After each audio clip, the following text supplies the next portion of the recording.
What's going on, Dragons? Happy Friday, and welcome to episode 17 of the ERCast, your weekly Friday Night Magic pre-show. I'm your co-host, Cory, and with me this week is Ixalan's foremost spelunker, Cole.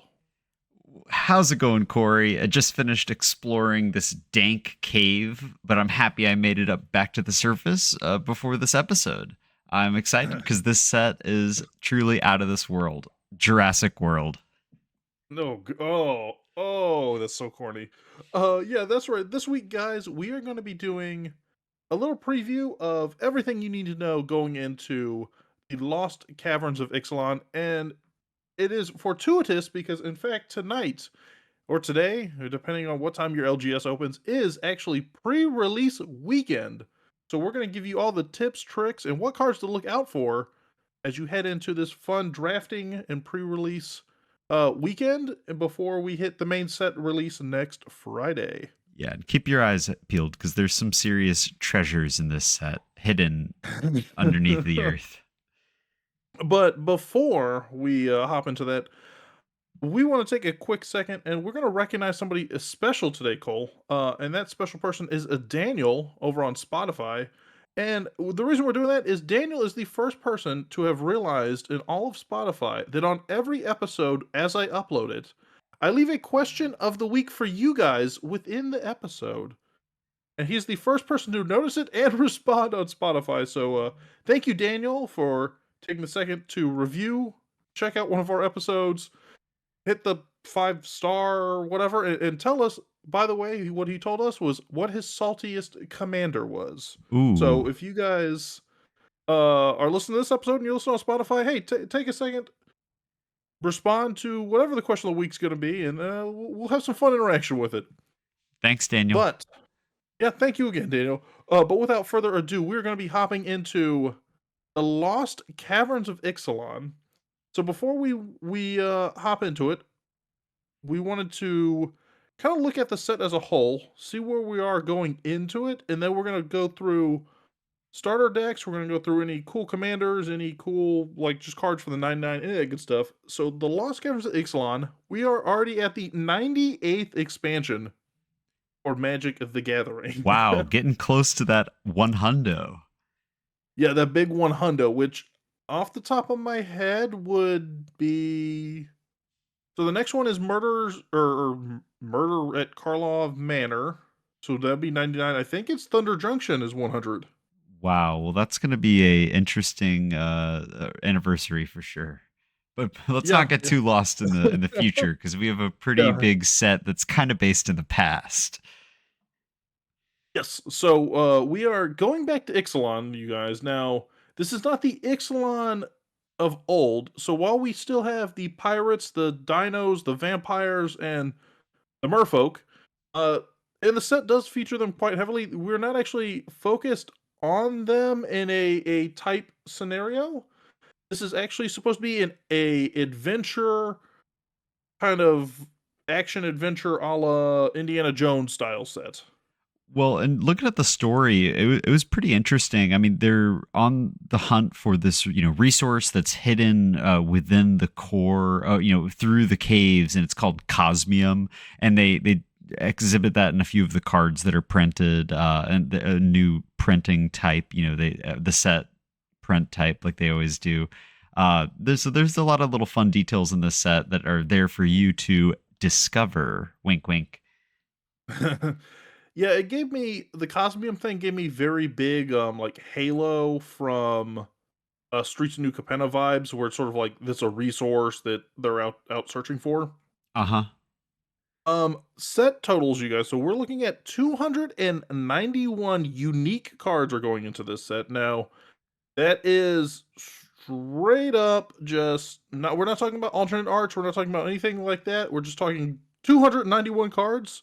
But on top of that, we have 124 alternate frames and arts and treatments and variants and box toppers and all that kind of stuff. So grand total, you're looking at over 400 cards are in this set in some way, shape, or form. So there's definitely a lot of things you're going to be looking at, searching for, drafting. Yeah, there's some really great treatments in this set for sure. I like a lot of these cards, and I love the alternative arts for them. The style is really cool. It kind of brings out like a an ancient the civilization style, and the cards are just perfect for it. They're really on theme. Mhm. And then listen, we're a commander focused podcast. We're pretty much commander focused players. So let's talk commanders real quick. We have 69 total commanders in this set, which Nice. there have been more. Yeah, yeah, noise. But there have been more in other sets, you know. Um, but still a decent amount where you're gonna have plenty to kind of build around. Now, of those 69, 29 of them are reprints. So when we go through, there are some familiar faces you've seen before, but they all kind of fit into the Ixalan theme. But we have 40 brand new commanders. So That's a you ton. definitely have a lot of flavors out there. And these are really bold flavors too, because they're focused on the new kindred, subtype, or essentially the what used to be considered tribal, moved to typal, is now being called kindred. Think kindred discovery, and a lot Mhm. of these kindred cards are just very fun. Like it is fluffed out the four main kindred groups, as you said earlier: pirates, vampires, merfolk, and dinosaurs. But I think that they've also highlighted a lot of lesser known creature types as well. I'm personally all here for the gnome content. There's Oh, so many gnome I did see cards. the gnomes. I was like, "Where?" I don't know where they're coming from. The gnomes?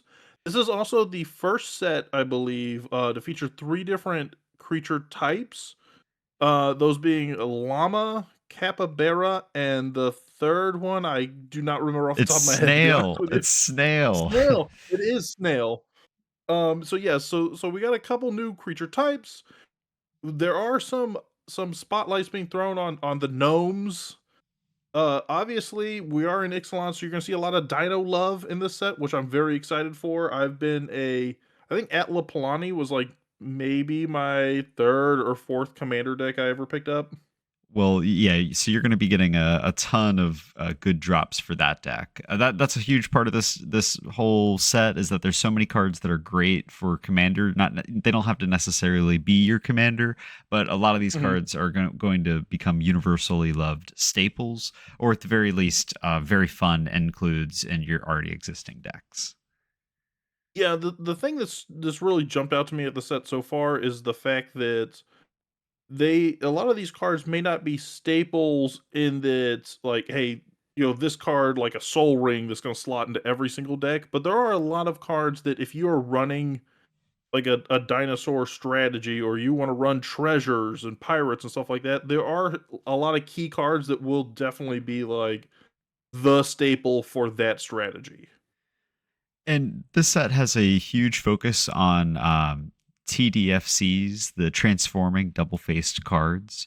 There are a ton of cards that will act as lands after completing a certain number of circumstances, or cards that just flip into other powerful creatures. So I think that this set has a lot of good cards for like versatility. If you're drawing your opening seven and you have some of these like MDFCs or TDFCs, you're able Mhm. to kind of play accordingly and treat them almost as a not necessarily a piece of ramp, but guaranteed land down the line.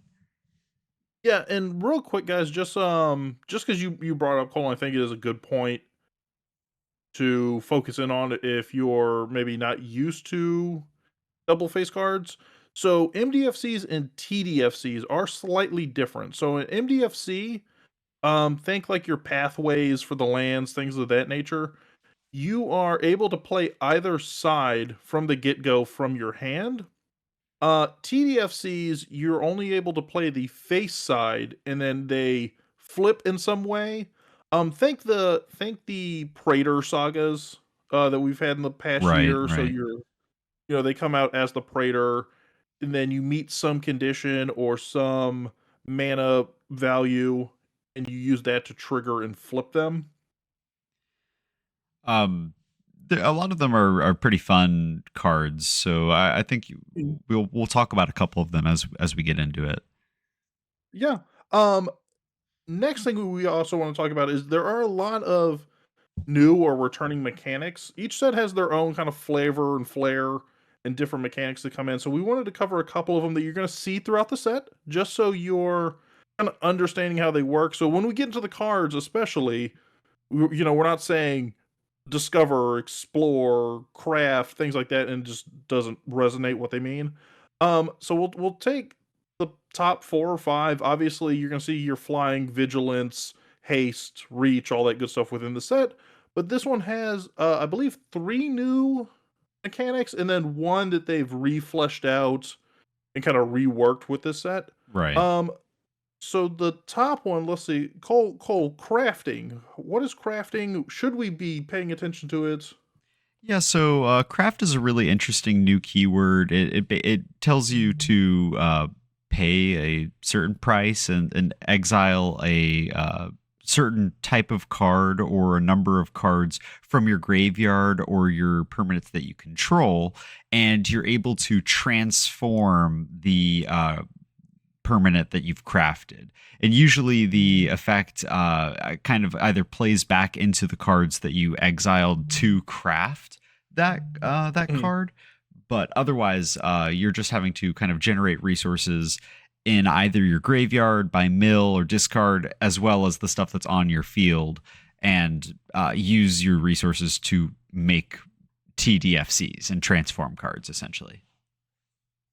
Yeah, so you're basically using it to flip into the back, and then you're right. For the most part, from what I've seen, they do all tie into what you're exiling or what you're sacrificing off the field to craft with. Whether that's color, for example, or whether that's creature or I'm sorry, like card type, like okay, you're doing 2 artifacts, so it becomes this, or you're doing 2 creatures, so it becomes that.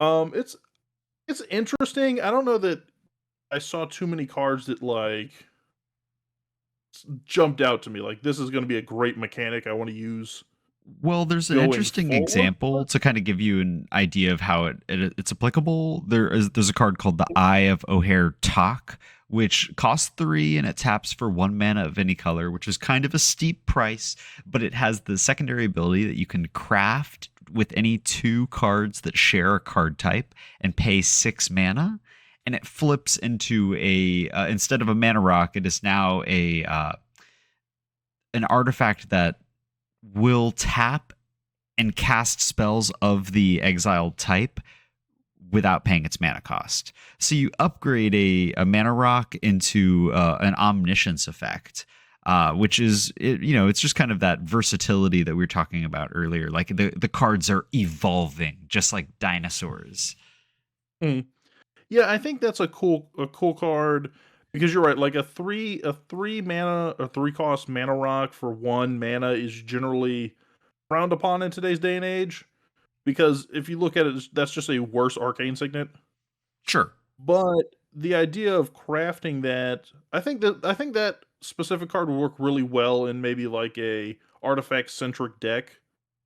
Where you're flipping it over and then you're cheating out other artifacts, but you're also cheating in the Eye of Ozurtok kind of for less than 3 to begin with. That is cool, but it does also apply to enchantments or creatures, or you Mhm. could even do planeswalkers. And if in a Super Friends deck, this could be an easy way to get out those high cost planeswalkers for pretty cheap. So I think it's got some potential, but I agree with you that it is a little awkward as of right now. Yeah, it is a little awkward. I think for me the biggest hurdle is going to be getting 2 things of the same creature type either in your graveyard or no, I'm sorry, not even creature type, card type. So if you did want to go the Super Friends route, you'd have to have 2 lower cost Super Friends that you want to kind of get rid of for the rest of the game because you are exiling them.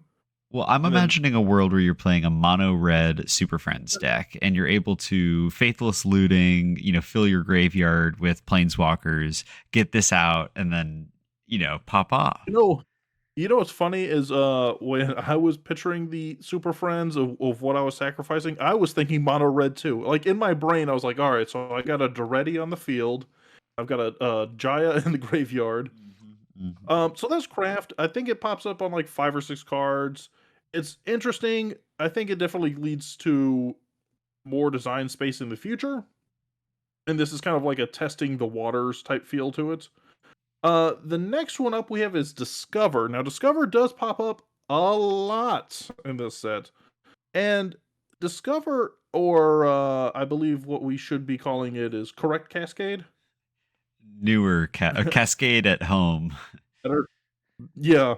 Um, so if you understand how Cascade works, you kind of understand how Discover works. The main difference is that in Cascade, if I were to cast a 4 mana card with Cascade, I'm then flipping for anything under 4 mana. However, with Discover, you have a number. So a card may say Discover 2, Discover 3, and what you're looking for is something that is mana 2 or 3 or less. So whatever that number is, it's that number or less.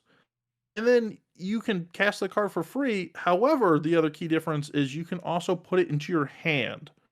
So, for example, if you were cascading and you hit a counterspell, you hit a swan song, or something where you don't necessarily want to utilize it right away, you can then put it into your hand as opposed to being forced to cast it and let it fizzle. Yeah, I think Discover is a blatantly better Cascade. Not only now, maybe like the pricing of the cards in terms of CMC, like the power budget goes into lower Discover numbers because you get that three or less versus like Cascade, Mhm. where you're cascading for whatever the spell that the CMC is -1. So it does feel like you're getting more value, and then the ability to put it into your hand, like you said, sometimes you don't want to wipe your own board, but that blasphemous act, it feels way better in your hand than I know. going to Yeah. the bottom of your library. Well, I think that, and there's also, I think it's a little more balanced too because Cascade tends to chain in some decks. So you cascade into something to cascade into something to cascade into something, and there's these decks that are built to kind of cascade, like where you cast one card, but you really end up casting 5 cards off the cascade. That's very true, and it's also worth stating that anything that revolves around the Cascade keyword will not affect Discover as a keyword. So there's that Mhm. one commander that allows you to play lands from cards exiled when you're cascading. Uh, Sure. but you won't be able to do that with Discover. So there's maybe a bit more built-in support with Cascade from the past, 10 years or so. Mhm. I so going through this one, I did see a couple cards that really jumped out to me. I think if you're into the discover aspect, um, so geological appraiser seemed like a very simple card that you could see slotting into a lot of decks, especially human decks. It's 2 a red for a 3/2 human artificer, and it's very simple. When it enters the battlefield, as long as you're casting it, discover 3. So for 4 mana, you are getting potentially 7 mana worth of value out of it. Sure. And as we all know, I mean, ETB effects are also very exploitable with other triggers, and you can typically repeat it and things of that nature. So I could see you getting longevity out of this card, where maybe when it enters the battlefield, you're cascade or you're discovering twice, or you've got a way to bounce it to your hand to recast it. The key thing here is you have to cast it as opposed to any kind of like flicker effects. Yeah, so if you're playing this in like an is it deck, there's a ton of ways for blue to return permanents to their owner's hands. Your crystal Mm. shards is gonna get a ton of value. It's gonna make sure that you're keeping your board full, or at the very least, getting those spells off the top of your deck. Mhm. What do you think about this card? Because this is one that I saw get a lot of hype for spoiler season. Chamil, the Inner Sun. Oh It's yeah. a 6 mana legendary artifact, so completely colorless artifact. Spells you control cannot be countered, and then at the beginning of your end step, I even said cascade there. You discover 5. Yeah, I love this card. I am a huge fan of not having my spells be countered. I love Mhm. just anything that's going to protect my game plan. The Discover 5, that's pretty sweet, but to me that's just the cherry on top. It is also a kind of a cool lore card because the Chamil is the sun that lights the inner world within Ixalan. So it's a pretty big card, and that effect is going to mean my huge X spells are always going to pop off. Yeah, well, and see, here's the two things to look at. So one, you just mentioned X spells, right? So when you're discovering, I mean, X is equal to 0 while you're flipping it off the top of your deck. Mm, So most X spells are X and then color, for the most part. You have your crackle powers and stuff like that that are like different sure. mana values. But for the most part, they're two or three. They're technically 2 or 3 mana on the CMC. So getting those into your hand is very easy.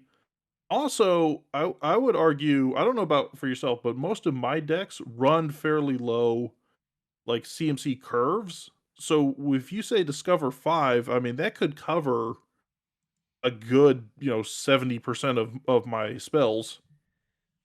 Absolutely. I mean, you're going to either get something really relevant at 5 CMC or 4 CMC. I mean, a Cryptgast or a Sir Conrad the Grim. Like, Mhm. there's a million different things you could get at those CMCs that are going to just be utter game changers. But you're also sometimes just going to be flipping into, oh, a Soul Ring on turn 8 or 9. Nah, maybe not relevant. But it's the same risk that you're exploring and discovering the layers of your deck, and you have to take risks, and sometimes it pays off and sometimes it's a dud. I think this would be kind of a cool idea too if you had this in sort of a Panharmonicon kind of ETB deck, because each turn, if you just loaded your entire deck with mostly like ETB style effect creatures, Uh-huh. I mean, you're basically guaranteeing yourself to throw out like a Palace Jailer or a Charming Prince, or just any one of those, like you see them in every deck, every Brago deck getting spammed. Uh-huh. And getting the double value off of that. It does sound like a ton of fun. Yeah, you get double the value. Also, can't be countered, which is relevant to a certain degree. Oh yeah. Um, so from Discover, we're gonna look at Descend. I think we should check out next. It's the third of the 4 new ones. It's also, I think, maybe the easiest to grasp.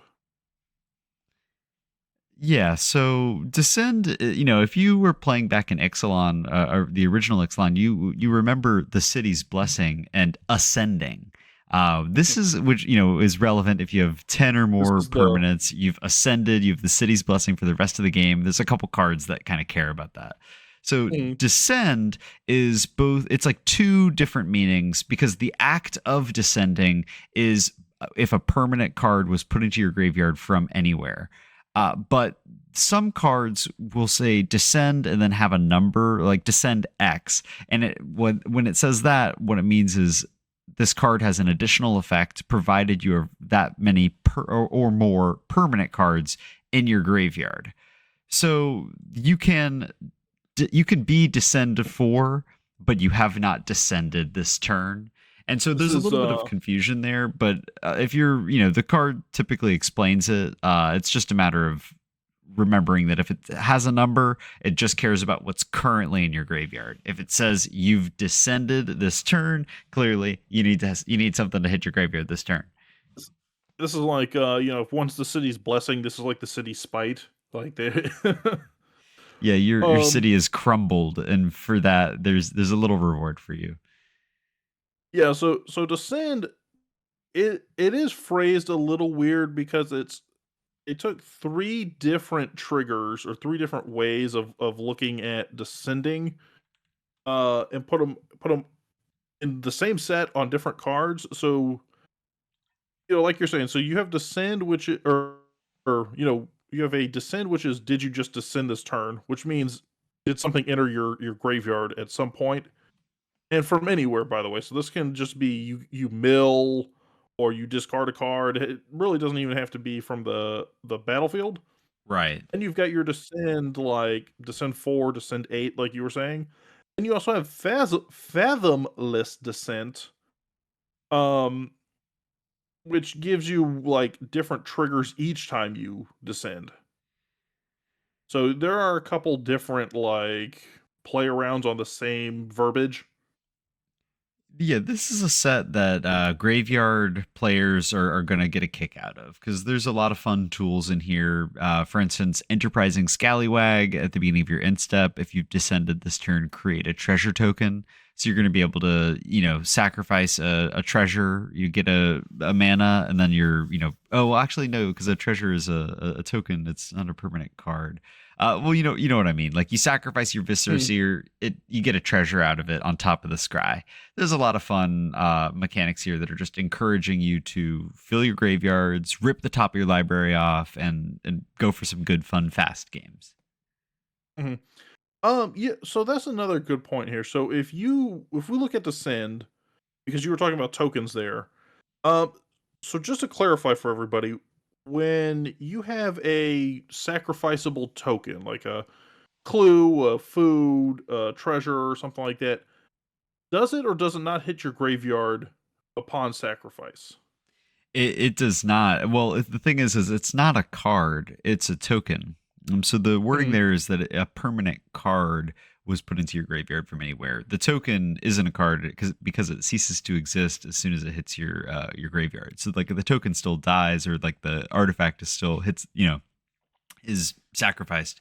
But it's similar to Sephris of the Hidden Ways, which cares about creature cards hitting the graveyard. So if you have a 2/2 bird token because your austere command got swan songed, killing that token isn't going to trigger Sephris. Mhm. Yeah, so that is a key thing to remember here, guys, especially in this set, because this set you're going to be making treasure. In the last several sets, I mean, you've been making a lot of treasure, a lot of food. Right. So, in the enterprising scallywag sense, don't necessarily think that you're going to have a treasure, sack the treasure, make another treasure off of its ability, and just have like an infinite loop of one treasure token each turn. Right. So it But seems like it would read that way and it would be fun, but unfortunately, it does not. still a fun mechanic. Mhm. Still a fun mechanic. I kind of like the squirming emergence. It's like it's one a Golgari, so it's one black and green for a total of 3 mana. It's sorcery. This one has Fathomless Descent. So when you play it, you return to the battlefield a target non-land permanent card in your graveyard with mana value less than or equal to the number of permanent cards in your graveyard. So Yeah, it that's reads a dirty. little weird, but it's like the thicker your graveyard, the more expensive of a card you can bring out of it. It's a pretty good little reanimator spell at 3 mana, but it takes some setup. Yeah, but again, it's 3 mana. It's also an uncommon or a common rather, so you can get your hands on it pretty easily, and it'll probably be a cheaper in card. Yeah, The I'm next one, excited about it. yeah, the last one we want to look at before we hop into decks is Explore. So Explore did exist in the previous Ixalan set. It's come back. It's been revamped, re-enhanced a little bit, and now we've got their own specialty tokens that come along with it. Right. Explorer used to be. I mean, it is a really strong mechanic because it filters the top of your library. If you don't know what Explorer does, you're going to reveal the top card of your library, put that card into your hand if it's a land, or you can put a 1/1 counter on your creature and then put the card back on top or into your graveyard. So if you're looking for that like one specific draw, you can afford to chuck a lot of these worthless cards into your graveyard while you get that sweet choice of it's almost like a scry, but it's also going to help you descend. Now there's a really cool token like you mentioned, Corey, that this is brand new to this set, and they're called map tokens. The Mhm. art on them is absolutely beautiful, but this is going to join kind of the echelon of clue, food, treasure. In that, I think this will become a pretty staple token type, just because of the Mhm. nature of exploring is maybe not necessarily as strong as a clue, just allowing you to draw a card. But you pay 1 mana, you tap it, you sack the map token, and target creature you control explores. You can only do that at sorcery speed, so that's going to be a pretty big disadvantage in comparison to clues and treasures. But being able to buff up your creatures, give them 1/1 counters, or just get those lands into your hand when you're struggling for land drops, it seems like a fun mechanic.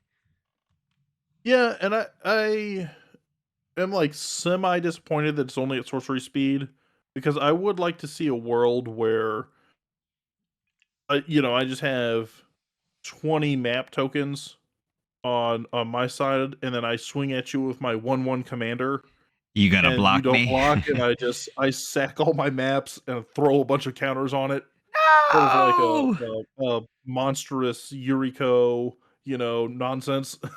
Oh, absolutely. Maybe that's why they did it, because I could see some abuse with map tokens and unblockable infect creatures in blue. Swinging low, oh, it's unblockable. Well, all I have to do is sacrifice 8 maps, and hopefully you've been, controlling your top deck, because you're gonna have to get pretty lucky on that one. But that does Mhm. seem like a very fun interaction if it was at instant speed. Yeah, it seems like it would be fun, but yes, I do believe that that's probably why they put it at sorcery speed is solely for that, or if you had some way of using it to, like, cheat in a bunch of land and then untap the lands.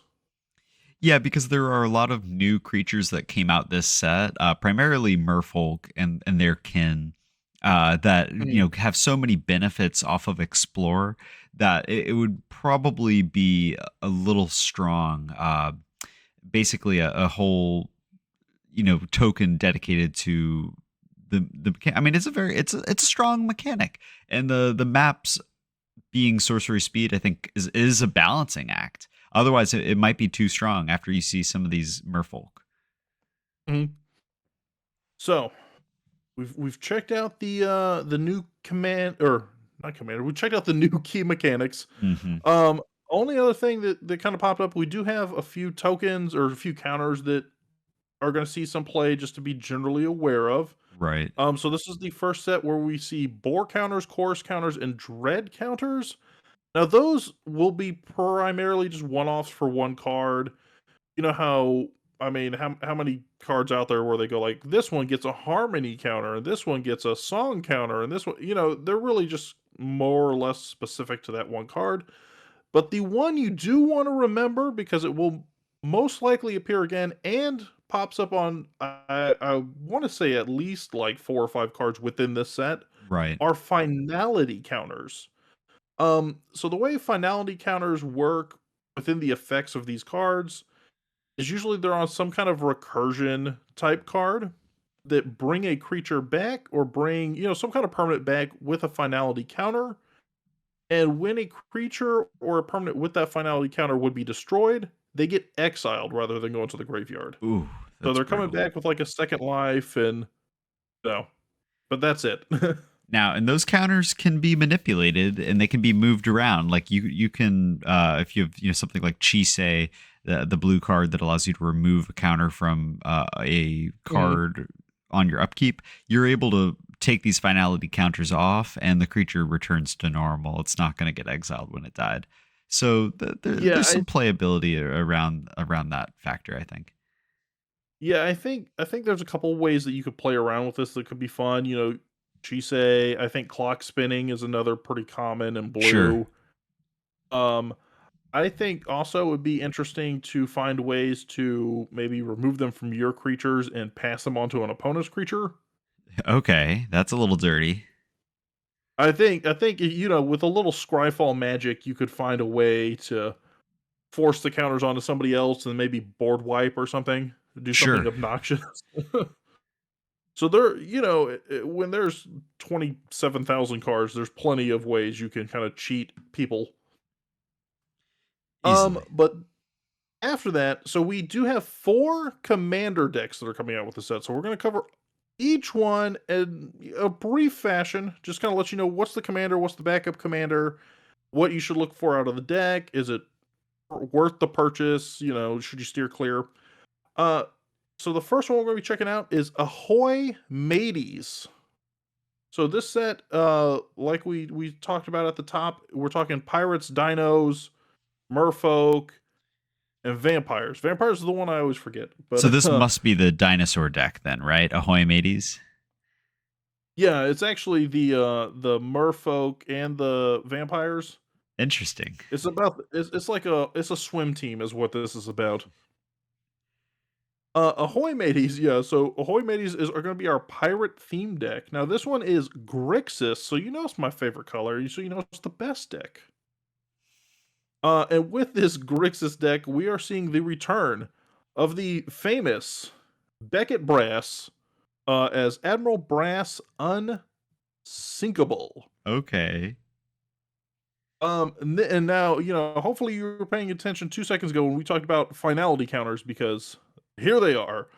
So or I said Beckett Brass, but it's Admiral Brass Unsinkable is 2 in Grixis for a total of 5 mana for a 3/3 human pirate. When Admiral Brass enters the battlefield, mill 4 cards. Okay. Then, at the beginning of combat on your turn, you may return a target pirate creature card from your graveyard to the battlefield with a finality counter on it. It has base power and toughness 4/4, and it gains haste until the end of the turn. Very interesting. It is interesting. I like it too because pirates traditionally, especially in old Ixalan stuff like that, stuck to the is it colors as far as commanders. So you either saw a lot of mono red in the form of like Lannery Storm, or you saw blue with like Malcolm Keen Eye Navigator, or you saw some kind of like is it combination of the two. But the introduction of black gives you access to like your Pitiless Plunderers, your Revel in Riches, all these other like treasure themed items that are also kind of piratey themed. And this is, of course, understanding that at Beckett Brass, the OG, that's also Grixis. It is, and Beckett Brass the OG is also in the deck. That's a good combo. I'm glad that's in there. um, Now if the Undying pirate theme isn't for you, we do have the other pirate theme, which is Steal Some Booty, baby. Woo-hoo. So the backup commander for this deck is Don Andreas, the Renegade, which is 1 in Grixis for a 4/3 vampire pirate. So this one you're getting kind of like a best of both worlds. This one is going to be very focused on taking other people's stuff. So Don Andreas is each creature you control but don't own gets +2/+2 and has menace and death touch and is a pirate in addition to its other types. Wow. So anything you steal from people gets +2/+2, menace, death touch, and becomes a pirate for any kind of pirate synergies. Then, whenever you cast a non-creature spell you don't own, you create 2 tapped treasure tokens. Wow. So this is kind of like maybe not the best card in the box, like as far as if you just wanted to flip commanders around. But if you wanted to build a deck that was around like your Atalis or things like that, where you're gonna swing, everyone's gonna exile the top card of the library and you can cast it for free. This would be a great card for that, or if you want to just steal other people's creatures, you can steal creatures, give them a big buff. You're probably not going to block anything that's +2/+2 menace death touch. Yeah, that's you have to block with 2 creatures. That's pretty much 2 dead creatures as far as I'm concerned. hmm Um, I personally really do like the idea of going like an Atali, almost like a Prosper kind of shell, where because a lot of cards in Prosper also let you exile other people's cards. Like any of your mono And red, like Plarg and Nasari and that sort of thing. But there's also a lot of Mhm. like even Beckett Brass, the OG pirate. She steals a lot of she steals creatures on attack, and so there's a lot of ways that you're, like Gonti, ETBs, that sort of Yeah. thing. You could make this a very fun deck because the non-creature spell benefit of creating the 2 tapped treasure tokens just allows you to on your next turn utilize the maybe more expensive thievery cards like Itali and make sure that they land. Mhm. Yeah. This deck also, by the way, of the 4 of them, when I looked through the through the deck list, I think this one came with the best bang for your buck as far as reprint value. Oh yeah, So it comes with Pitiless Plunderer, which is about a $10 card. It comes with Black Market Connections, which is also a mid-teens kind of card pricing. that's crazy. It has Port Razor, which is hovering around $5. So Port Razor is a cool card. It's one of those classic like double or second combat kind of cards, but Port Razor actually gives you an opportunity to have 3 combats. So if you've got any kind of like combat tricks or when this card attacks do blank, slot in a Port Razor. Another cool card I think I saw in there was Time Stream Navigator, which you probably will not see too often, but essentially it is 4 tap, you get an extra turn, and then it goes to the bottom of your library, which seems meh in this deck, but if you guys recall, last set we got a little card called River Song that lets you draw off the bottom of your deck. Whoa, that's some secret tech. That's That's it. crazy. So if you want to get into River Song and Pirates, or you just want to buff up your River Song deck and also have a separate pirate deck, you've now made a slot to upgrade your pirates and you've upgraded River Song. That is something else. Yeah, so for 4 mana, as long as you can give it haste, you can give yourself extra turns essentially. There are a couple like interesting new cards in this set or in this particular deck. Um Broadside Bombardiers really jumped out to me. So it's 2 and a red for a Goblin Pirate. It's 2/2 Menace Haste, and then it comes with a boast effect. And the boast is that you can sacrifice another creature or artifact, and Broadside Bombardiers deals damage to each or deals damage equal to 2 plus the sacrifice permanent's mana value to any target. Now, where this gets interesting is that means even if you sacrifice free tokens, which technically have a mana value of 0, you're at Uh-huh. least doing 2 damage to something. That's pretty So cool. you swing with your 2/2 minutes, and then you sack a treasure or however you want to do it, and you blow 2 damage to someone's face. Seemed interesting. I think there's a lot of unique like synergies you could run into that. Also in this deck, if you are big into partners, they have a ton of partners in this deck. Oh yeah. So this deck comes with Malcolm, which is Malcolm P9 Navigator, which is your blue partner. It comes with the OG Breaches, which is red with partner. Comes with the Ghost of Ramiro de Petro or Ramirez de Petro, which is blue with partner. So it's got all of them, and it also has a brand new one as well, which is going to be Francisco Foul Marauder. Oh, It's this is a fan favorite. This guy is awesome. is he? Well, It just if I'm automatically sorry, the cutest art of the entire set, no doubt. It took me a second to realize what the art was. Like, I got that he was a bird, but the way his head is angled in the frame, it took my eyes a second to adjust to realize that he's carrying a big knife. Yeah, well, when that knife is flying straight at your face with a 21-21 or 21-22 Francisco, you're gonna be Uh-huh. looking at that art a lot closer. Yeah, so Francisco, for 2 mana, you get a 0/1 flyer. Can't block, but, that's okay because this is a straight out aggro partner commander. Whenever one or more pirates you control deal damage to a player, Francisco explores. So get ready to get that ramp. Get ready to put those counters on Francisco. Uh, Francisco himself is a pirate, so even if you swing for 0, just because you wanted to hit somebody for 0 damage, you did technically ping them. I don't know if that's true, Corey. I gotta say, I think dealing damage, if you deal 0 damage, it's not considered dealing damage. You dealt damage to their psyche, then that's what matters. That's very true. Yeah. So for me, I think it's a fun deck. It's got a lot of explore. It's got a little bit of finality counters. It's got Um, it's just got like a weird kind of partner and treasure and attacking and a little bit of everything. Another really cool one. I don't know if you saw this card or not. So it's Jim Cutter Buccaneer. He's like a mono red pirate, so 1/3, and he actually takes your treasures and lets you equip treasure.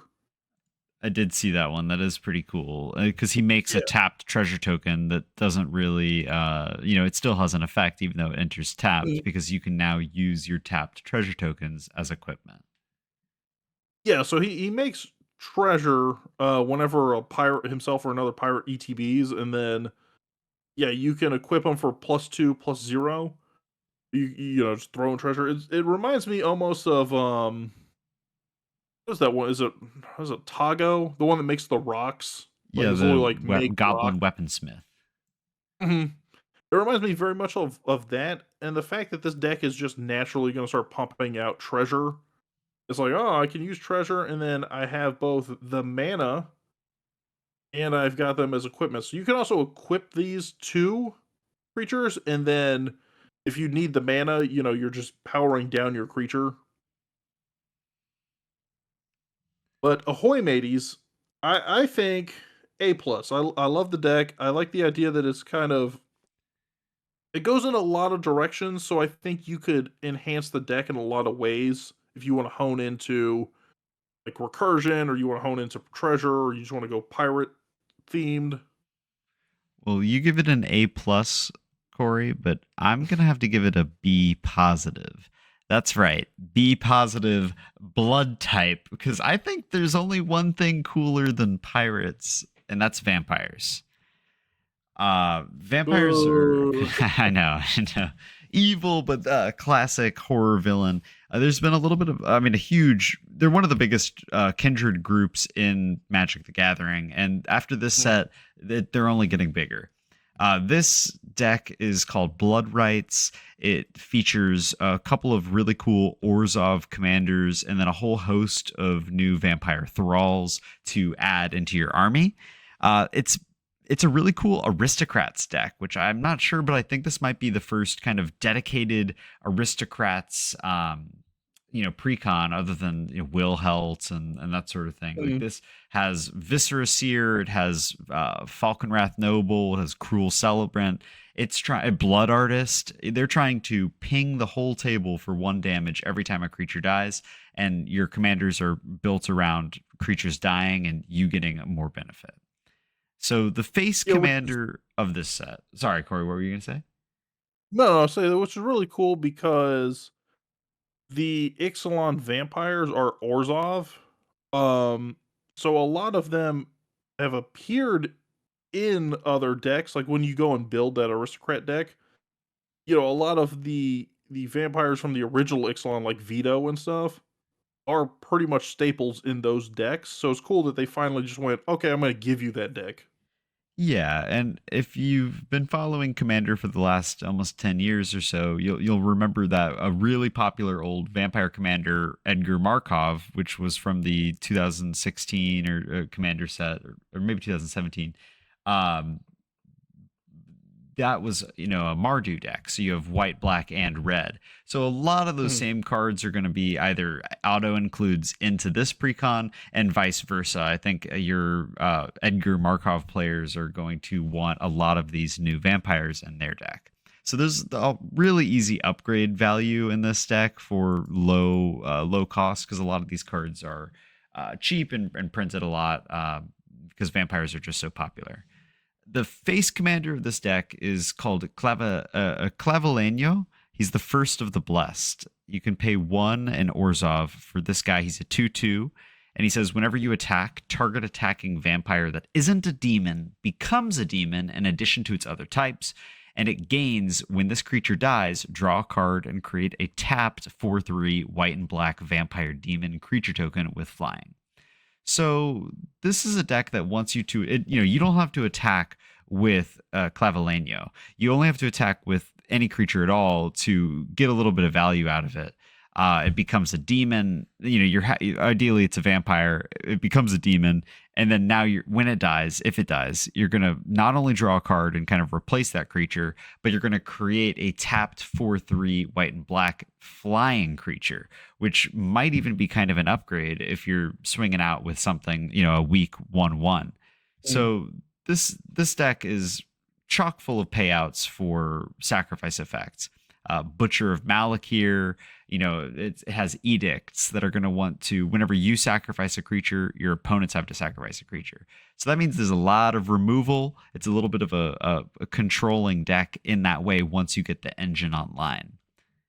But You know what the this reminds me of is like what's a up? flavor variation of Elisa Banger's Silver Quill, Uh huh. where she comes out, she does like 1/1 counters that she if a creature with a 1/1 counter gets destroyed, you make that many like 2/1 flying inklings. It's like that, but like a souped up version, you know? Oh, absolutely. It's a little bit slower because you do have to, attack and then have them become demons, and then hopefully they're dying and not getting exiled with finality counters. But Mm. it's a pretty fun transformative commander that's gonna have a lot of ways to reanimate those creatures that are dying and get the doubled creature effect over several turns.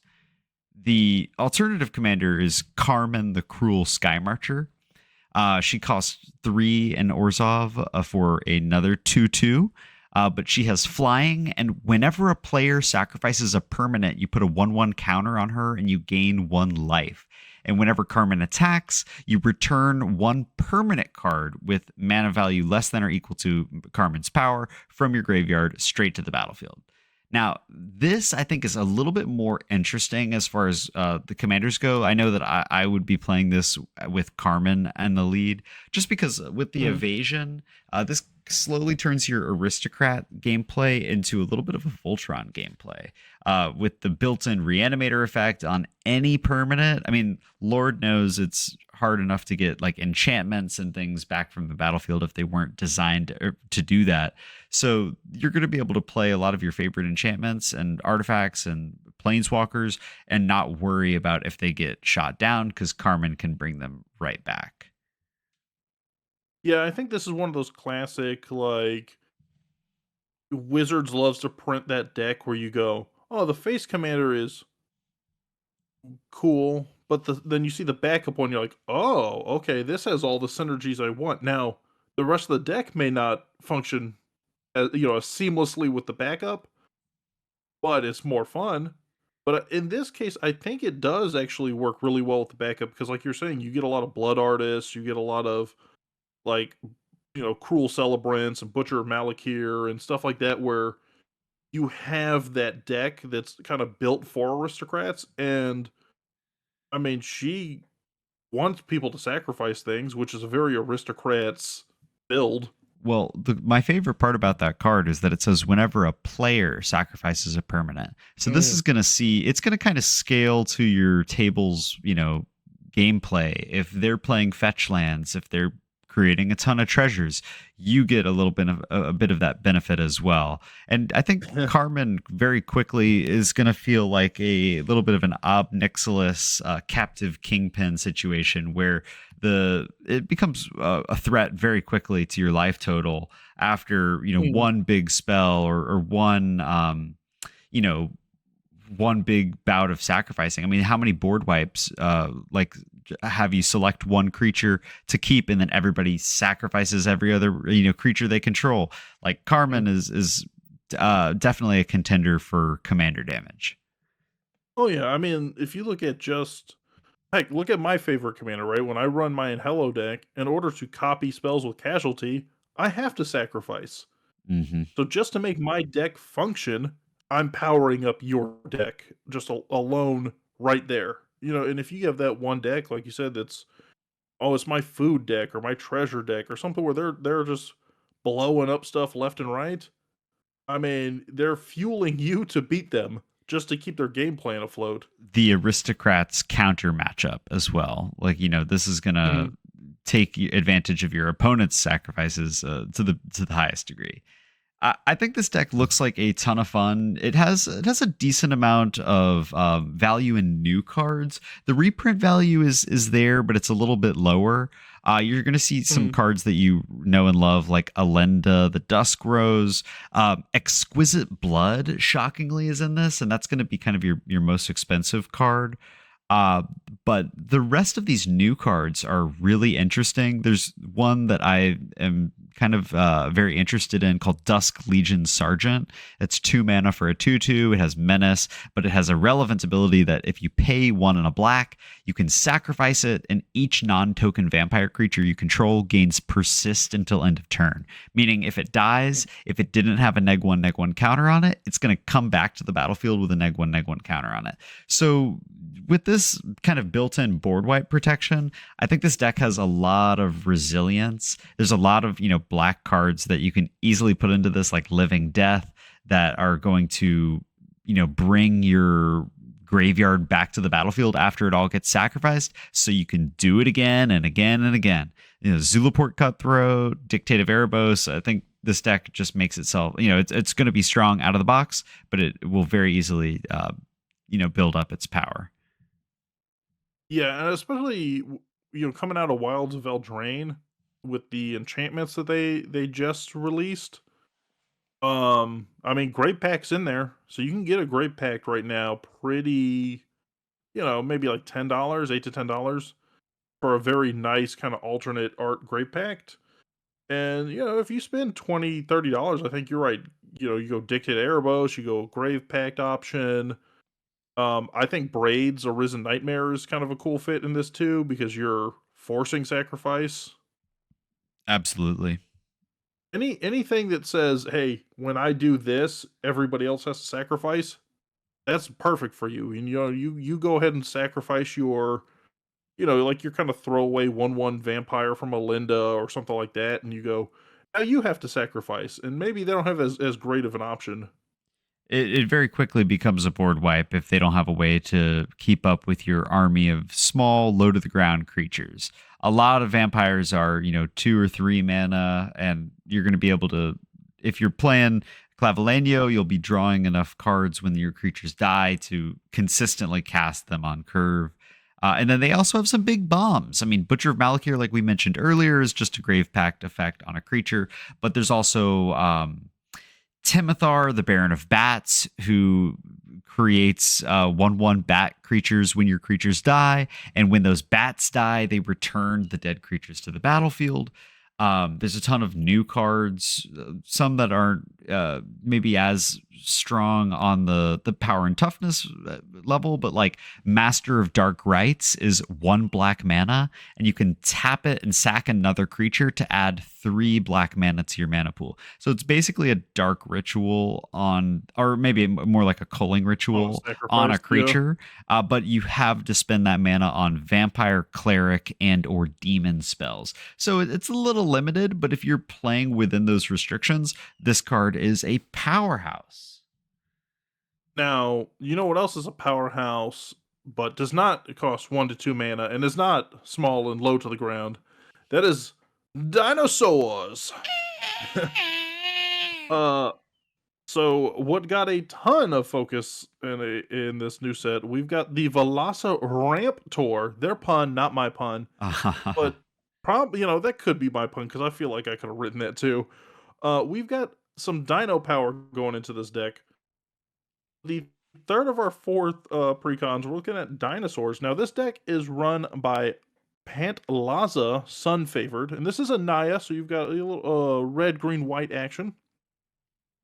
Pantlaza is 2 red, green, white for a 4/4 legendary dinosaur. When it or another dinosaur enters the battlefield under your control, you may discover X, where X is that creature's toughness. And you can only do it once per turn, so don't think you're dropping dino after dino. But it's giving you an extra like benefit on ETB for your dinos entering, which is just it's kind of nice.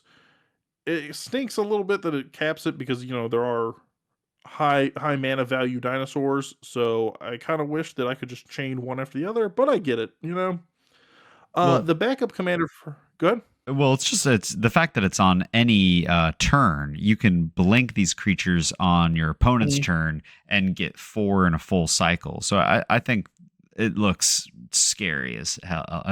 Scary as anything. Yeah, and now the key to it also is that, toughness, these are typically like larger creatures. It's not uncommon for a dinosaur to be 5'5", 6'6", anything like that. So having a discover 5, or I mean getting out, discover 10 or anything like that, you're not upset by that ability, and you're pretty much cheating in another big dinosaur, hopefully. Right. Now, backup commander. So the backup commander of this deck is Waita Trainer Prodigy. I think it's a interesting commander, maybe in a specialized deck, but for red, green, white, you have a 1/5 human with haste, and then two and a green. You can tap, target creature you control fights another target creature. This ability costs 2 less to activate if it targets 2 creatures you control. Then, if a creature you control being dealt damage caused a triggered ability of a permanent you control to trigger, that ability triggers an additional time. So it's a kind of a classic fight commander at first, except it rewards you for having your creatures fight other creatures that you also control. Now, why that would matter is because dinosaurs, and it's pretty much a dinosaur specific ability, but it does pop up on other creatures as well, is enrage. So a lot of dinosaurs have the ability to rage, which is whenever they're dealt damage, they're going to do X effect. So sometimes it's draw a card, sometimes it's deal damage to something else, sometimes it's, when it's dealt damage, it fights another creature. So this is a sort of like, if you take the damage and your creature says, whenever this is dealt damage, draw a card. Okay, you're forcing that interaction, and you're going to get double the trigger, so you're going to draw 2 cards. Right. So it's kind of a unique, like, panharmonicon-y effect, like an enrage a monicon. But I do think you kind of need to build the deck specific for it. And also, enrage, if you I would say if you're a newer player, it might be a little tricky because you have to keep track of the damage as it rolls through the turn. So you don't want to, say, accidentally have your creatures fight each other and then either knock out one of your creatures or then go to combat and not realize your creature's at like 1 toughness right now and gets chump blocked and knocked out. Yeah, I think anything that is putting your own creatures at a lower toughness, you have to make sure that you're keeping a good track of it. I'm sure you'd learn pretty quickly, but I overall think Waita sounds really fun. Not only for the panharmonicon ability, but just the removal aspect of being able to use your big creatures to take out other key creatures, especially if you're untapping Waita, if you have something like Seedborn Muse, damage cleans up every end step, so you can use the same big creature to take out a ton of threats. Mhm. Yeah, this is something that I like to use like Ulvenwald Tracker for now, which is, okay, I'm tired of looking at your 1/1 mana dork or your blood artist. You're not going to attack me with your blood artist, so it's going to stay relatively safe. But now I can throw my colossal dreadmaw at your blood artist and not have to worry about it again. Right. So it does help you kind of do targeted removal in that sense. I think this deck overall probably wants Pantlaza to run the deck, but keep in mind that Weta is available for kind of like a more unique build if you want to pivot, maybe away from dinosaurs and more into just combat focused interaction. Deck also comes with like some interesting reprints. So we've got like Apex Altasaur, which is a 9 mana 10/10 dinosaur that when it enters the battlefield, it fights another creature, and then it has Enrage, so you can continue to fight creatures. So essentially, you can use it to just ping out a huge board because it is a 10/10. Now, the key with this card that everybody forgets or tends to forget is it fights up to one target creature you don't control with this enraged ability. So you can stop at any time. So you're not forced to continuously attack. Um but like you have that card, you got a Chroma's Will, which is about a $10 card. Um it has Xenagos in it. The God of Revels Xenagos that lets you uh like basically double power and give something haste. Uh huh. It's got Zakama, which is a decently priced card. I want to say that's like a $3-4 card. Also classic kind of dinosaur commander. You've got Topiary Stomper, which this is the first time Topiary Stomper is being reprinted since Streets of New Capenna. So it's got like some interesting dinosaur specific reprints. It also has some weirdly interactive new cards. So if you like dinosaurs, I think they did a great job at giving you a few like dinosaur toolbox cards. I kind of like this Scion of Calamity, which is a kind of an interesting card. It's 3 and 2 green for a 5/5 dino with Myriad. So when it attacks, you're gonna make copies of it basically until end of turn that are tapping and attacking. And then whenever it deals combat damage to a player, you destroy target artifact or enchantment that player controls. So you have the option to basically turn a 5/5 sideways, potentially do 15 total damage, and destroy 3 problematic things. Oh yeah, that sounds awesome. You also have this like interesting little mana rock out here now, which is Progenitor's Icon, and I think I could see this being like a staple in a lot of kindred, creature type style decks. So when it enters the battlefield, you're going to choose a creature type. Obviously, in this, you're going to go dinosaur, but you could easily put this in a lot of different decks. Then you tap for 1 mana of any color, which, meh, we already talked about, 3 cost mana rocks. However, the second ability is the next spell of the you tap it, and the next spell of the chosen type you can cast as though it had flash. So it does give you an Nice. opportunity to kind of flash out crazy stuff on other people's turns. Um, which I mean, dinosaurs, dragons, any of those things that don't necessarily have flash right now, but you would love to just scare somebody with. Which is gonna, double off on Pantlaza's Discover trigger and allow you to get, Mhm. if you cast Gishath, the sun's avatar, because you're an alpha dog, then you're gonna discover something pretty worthy of discovering on an opponent's turn. And Gishath does get a not in the deck, but it does have a reprint within the set for the first time, and I want to say like 3-ish years. Yeah, it got reprinted in a secret lair, and it looks cool, but the new art is truly really beautiful. It's a great looking card. Mhm. So there you got on dinosaurs. So we got one last deck we're going to take a look at, Yeah, and that is so Explorers of the Deep. the Explorers of the Deep, as you probably can guess, is merfolk. And they are not lying, Corey, because you're going to be exploring deep into the first 30 cards of your deck after you get a couple merfolk out. If you're playing the face commander, Hackball of the Surging Soul, who is 2 and Simic, for at the beginning of your combat, each merfolk that you control explores. Whenever he attacks, you may put a land from your hand onto the battlefield, and if you don't, draw a card. So Hackball wants you to put out a ton of tiny merfolk and then move to combat and explore enough times, enough turns to make those merfolk strong, beefy merfolk. And strong and beefy they are because a lot of merfolk benefit from 1/1 counters. And Explore, as you might remember from when we explained it earlier, is going to put those 1/1 counters on your creature.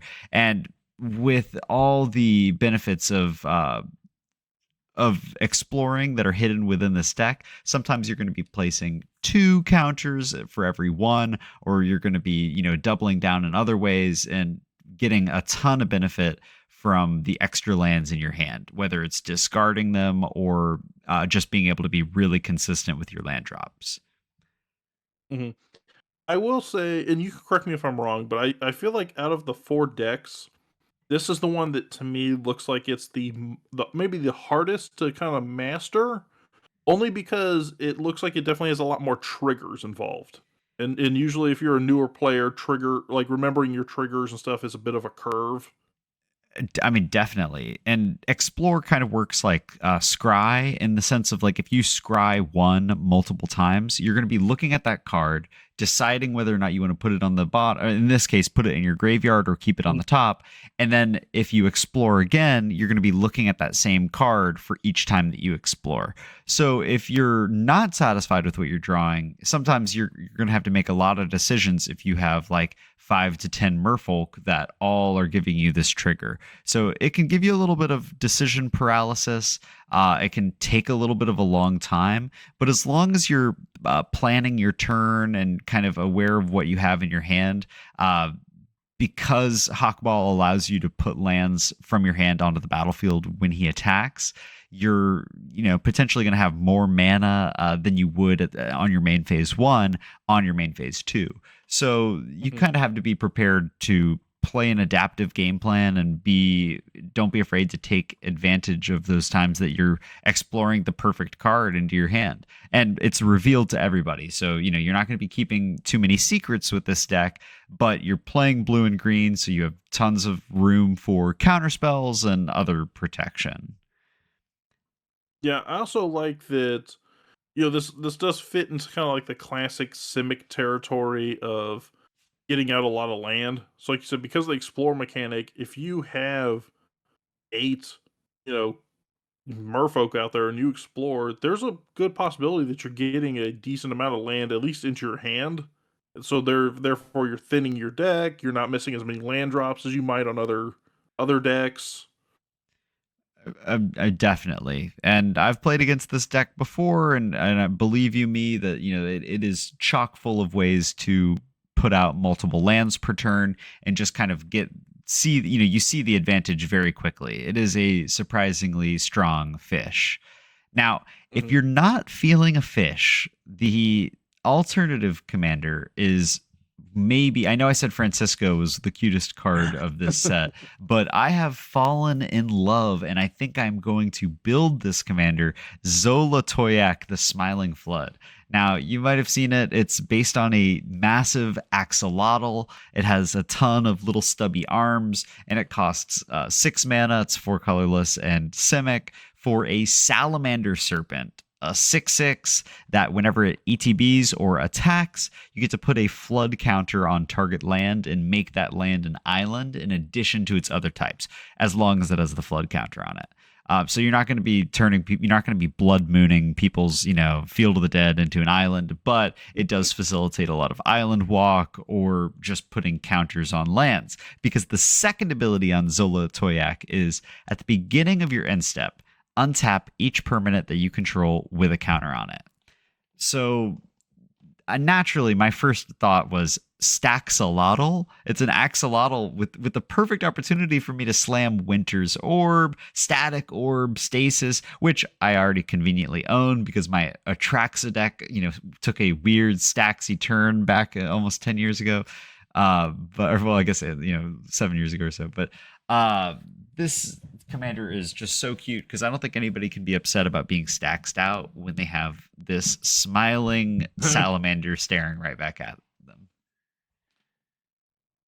Yeah. An interesting idea too is you could always go like I think it's like days, which is you can return an island like to its owner's hand kind of thing to get out like a free counter spell.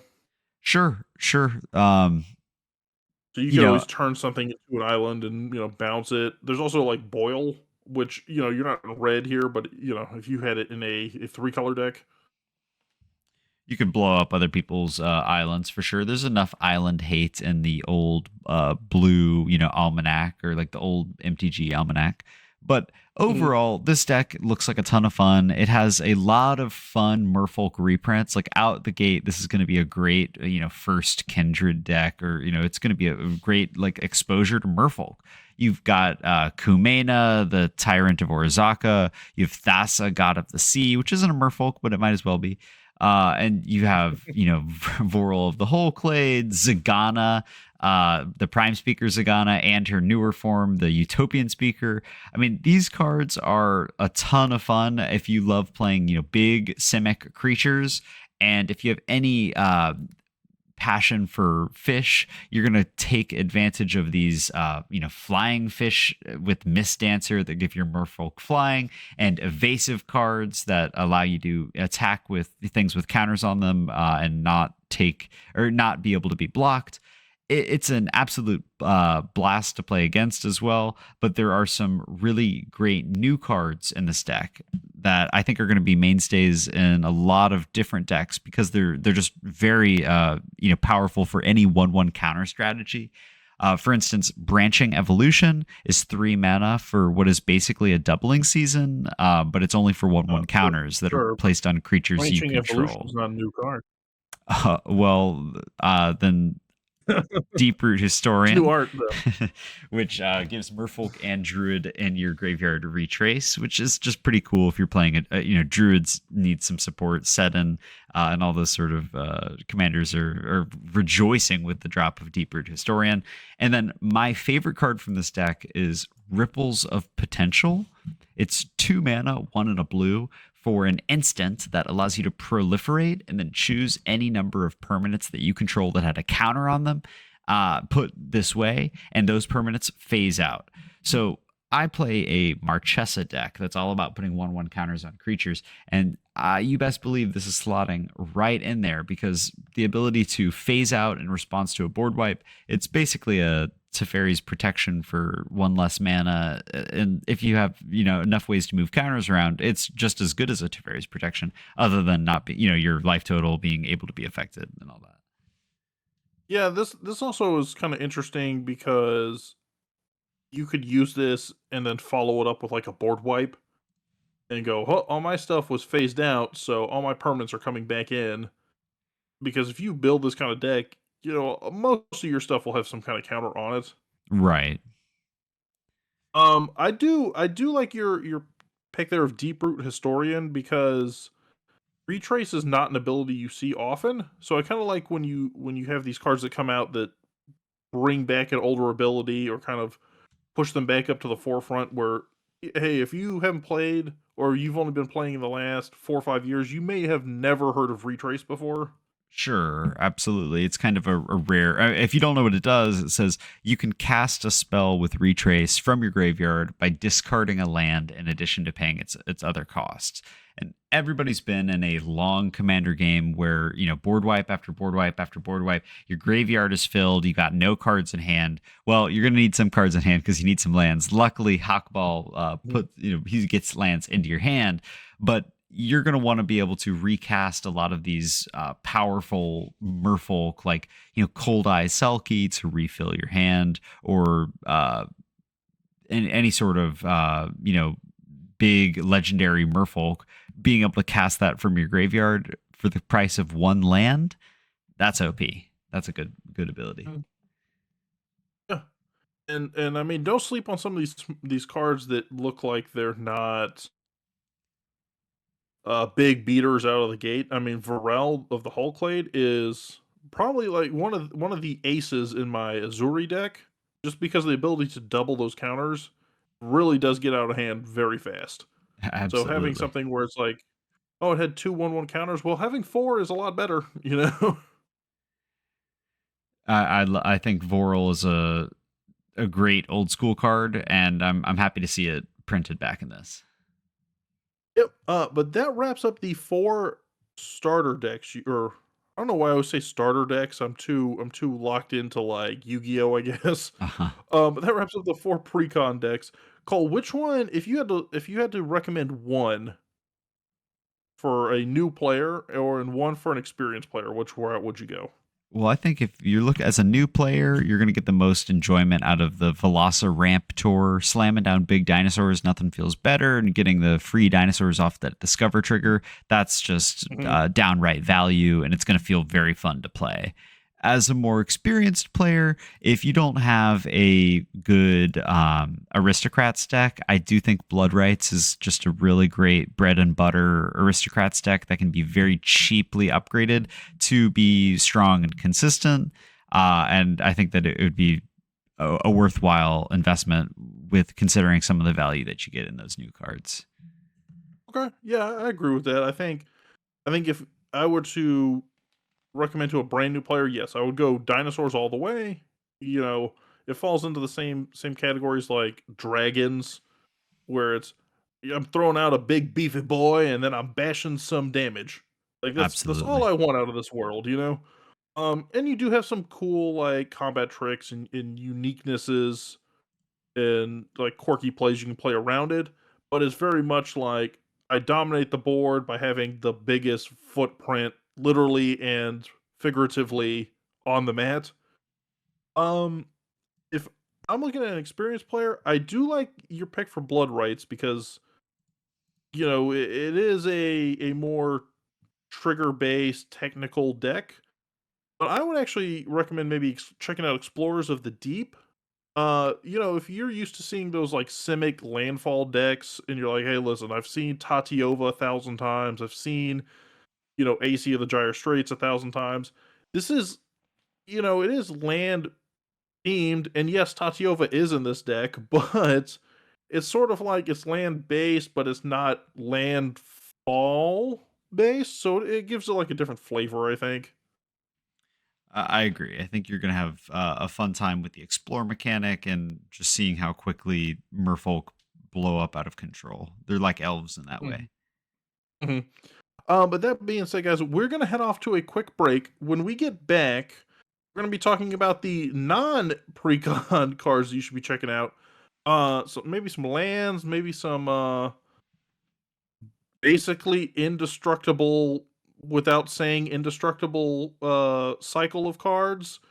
So hang tight for just a second. We will be right back. Hey guys, thanks for hanging out with us. We are back from our break.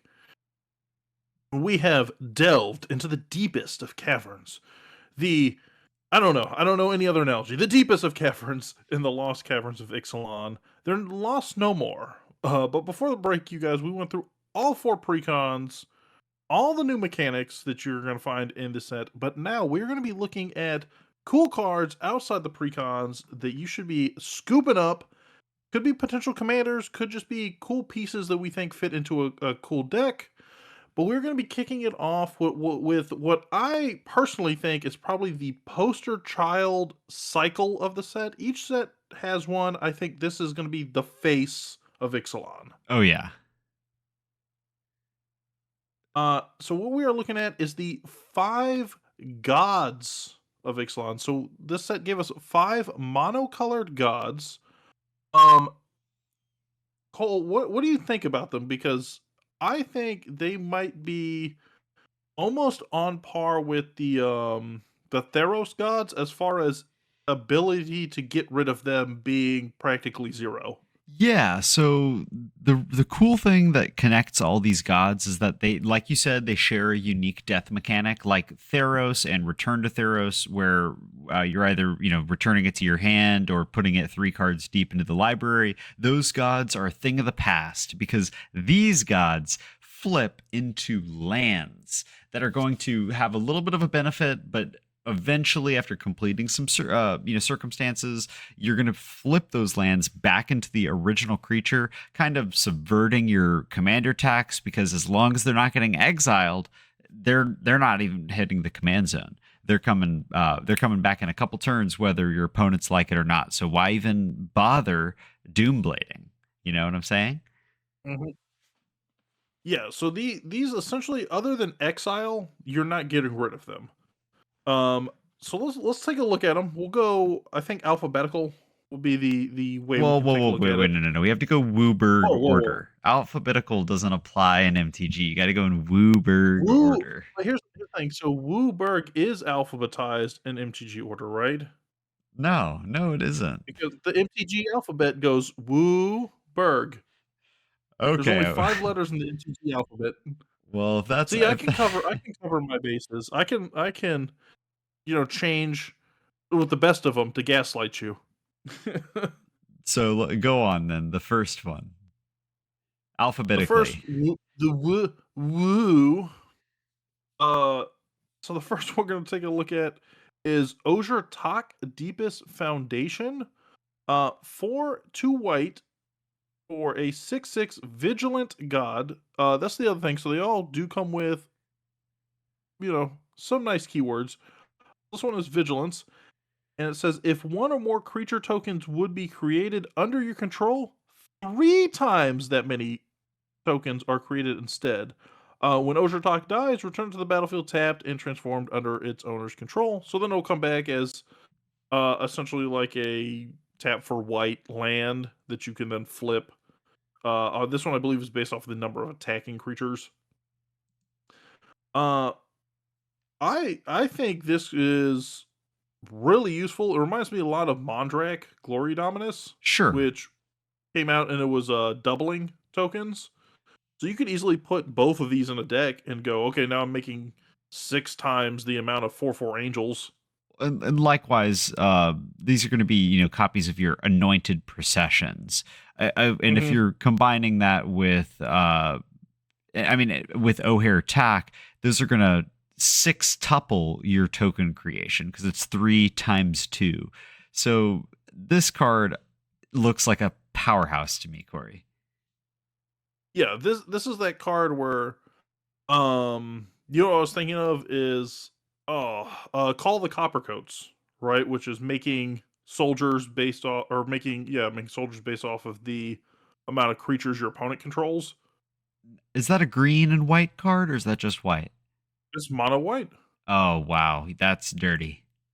And then it comes with a strive cost, so you can pay extra to target, subsequent opponents.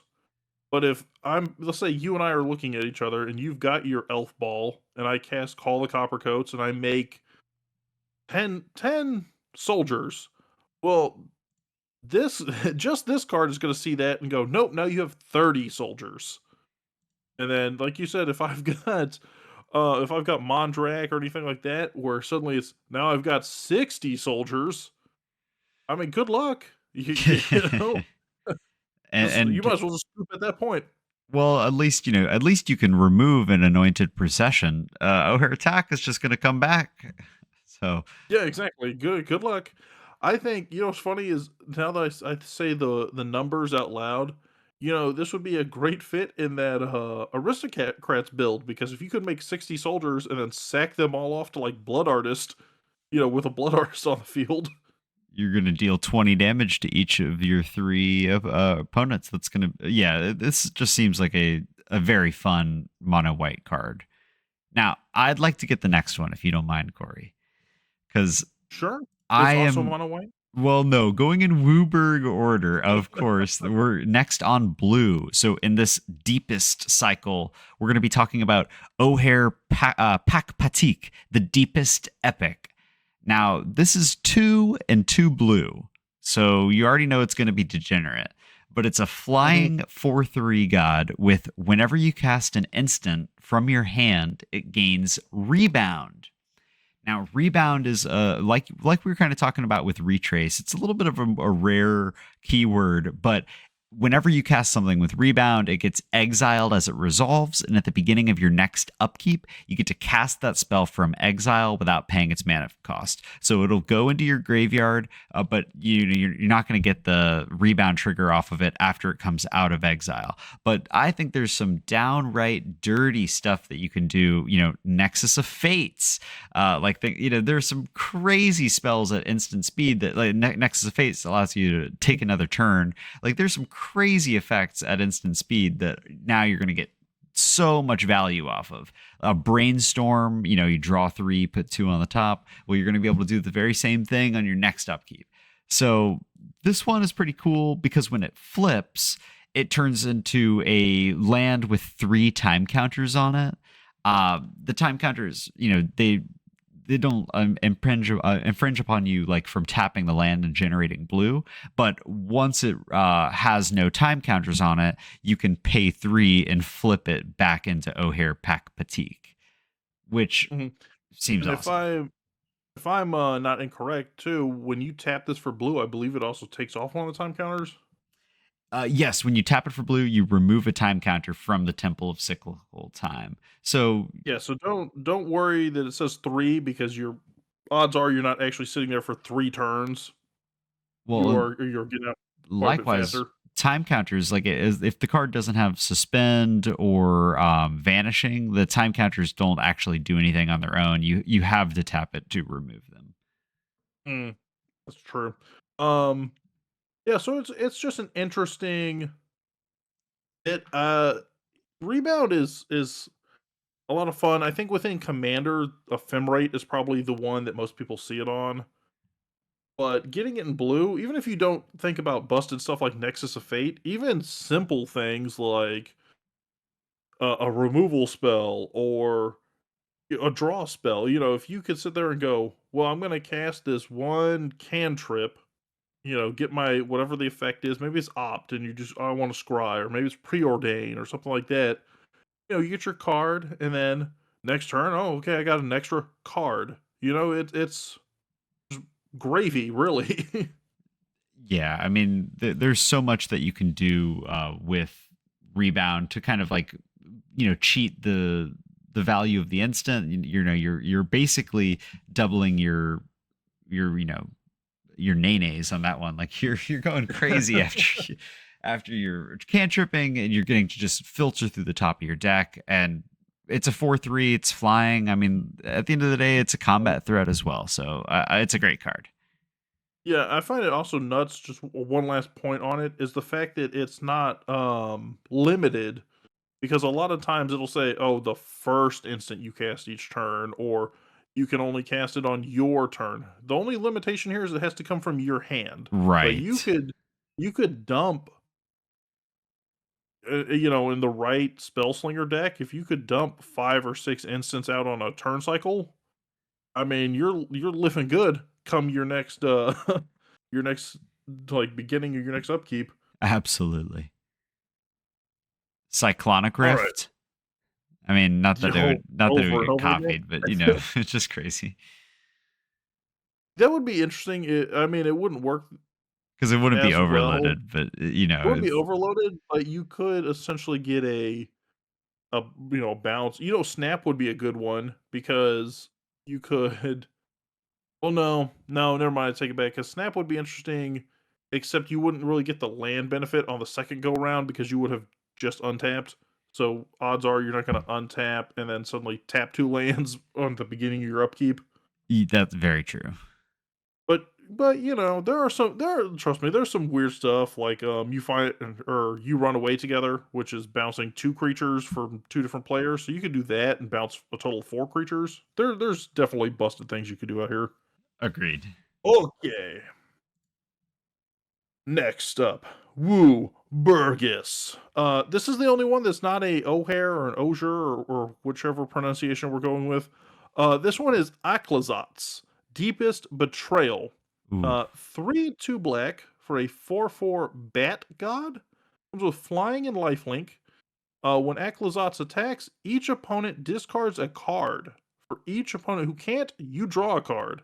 nice. Then when yeah, it is nice. And whenever an opponent discards a land card, create a 1/1 black bat creature with flying. And when Aklazotz dies, return to the battlefield tapped, transformed. And this one I believe flips when there's like no cards in someone's hand or Yeah, something along player those has lines. one or fewer cards in hand, and you can Mm. only do it as a sorcery. Now, this one, for me, I think all 5 of them have some like potential to be busted. This one might be my favorite one, just straight up, because one, it doesn't matter who you attack, so you can swing at player 2, and all 3 of your opponents have to discard. And if they can't, for whatever reason, you're drawing cards. So it is a little bit of a draw engine in black, which usually you have to pay life for. So you are getting that with a little extra hoop to jump through of if they can discard or not.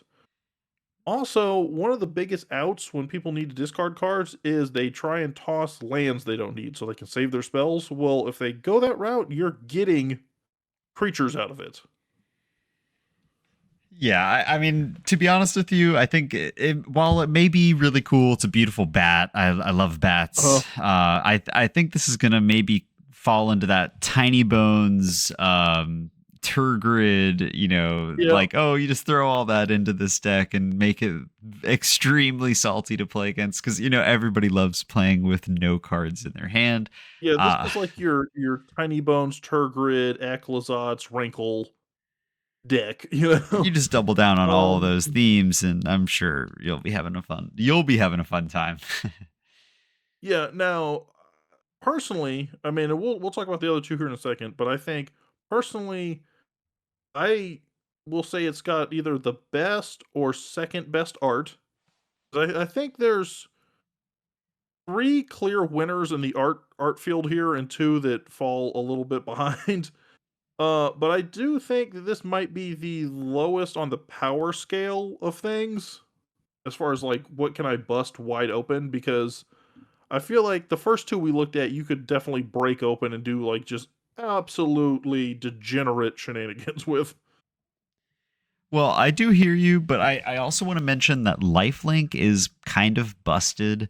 I think it's kind of underestimated, but it adds up. You get a lot of Mhm, life. It puts a lot of difference between you and zero. That's not a bad thing. And then if you fall into the siphoned mind, the just double down on all those discard effects. You put like waste not and all that. Like this is a deck that is screaming value engine off of discard.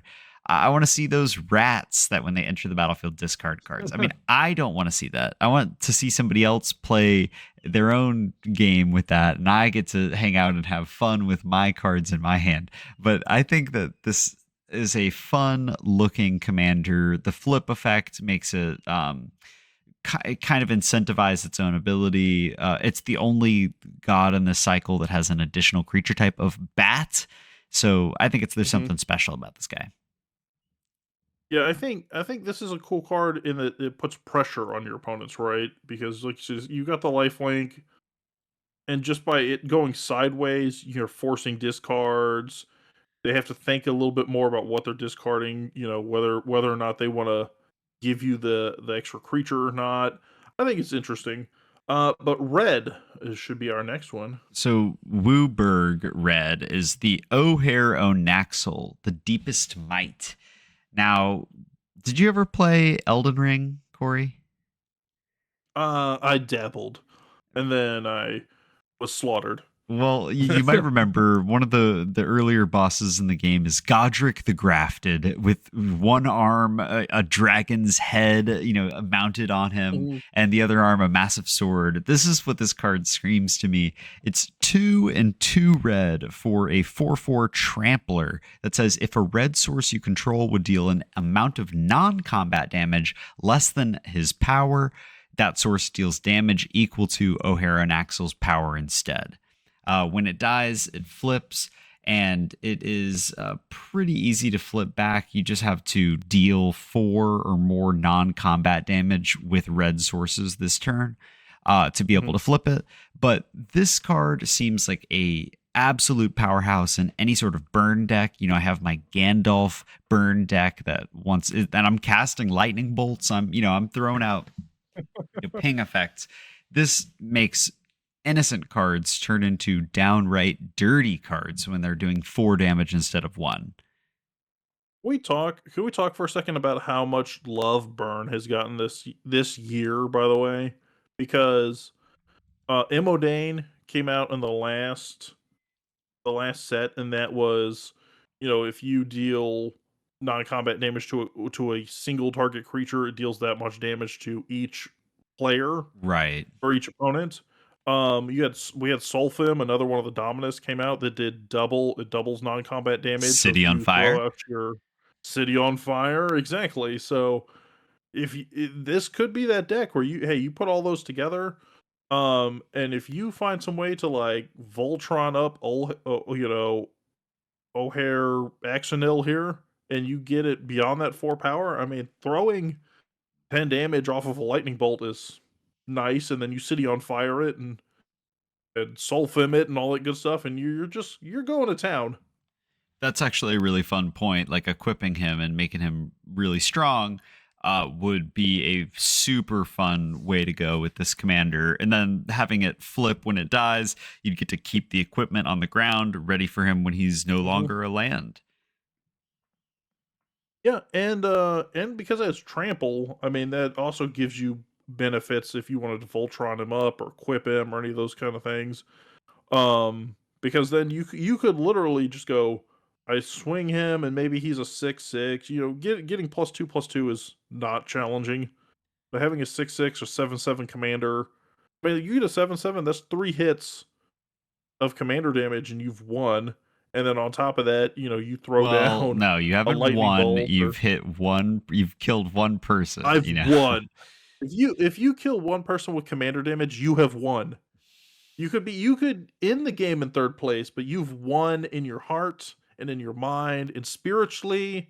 Like that's the goal of Voltron decks, right? Is to be third place.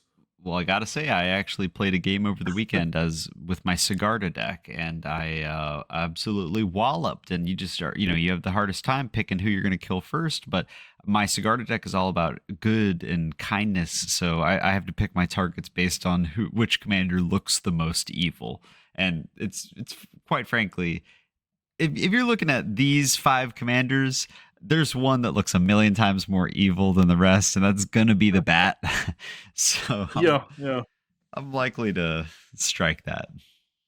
All right. Last but not least, we have Oher Kaslim. Kaslim. We'll go Kaslim. Deepest growth for 3 and 2 green. 6/5 trampler. Whenever whenever it deals combat damage to a player, reveal that many cards from the top of your library. You may put a creature card and or a land card from among them onto the battlefield. Put the rest on the bottom of any order, and then of course when he dies, he comes back tapped and transformed.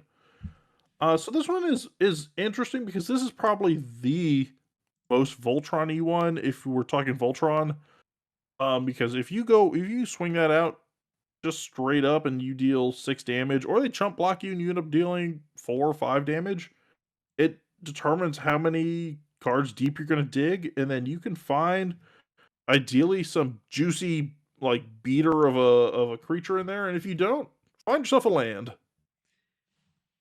Yeah, well, and the whole and or, like being able to get a creature and a land, like that's a Mhm. pretty strong ability. And it's any creature. It's not limited to, damage, like, CMC based on less than or equal to damage. Right. Like you can slip Eldrazi into this deck and get some benefits.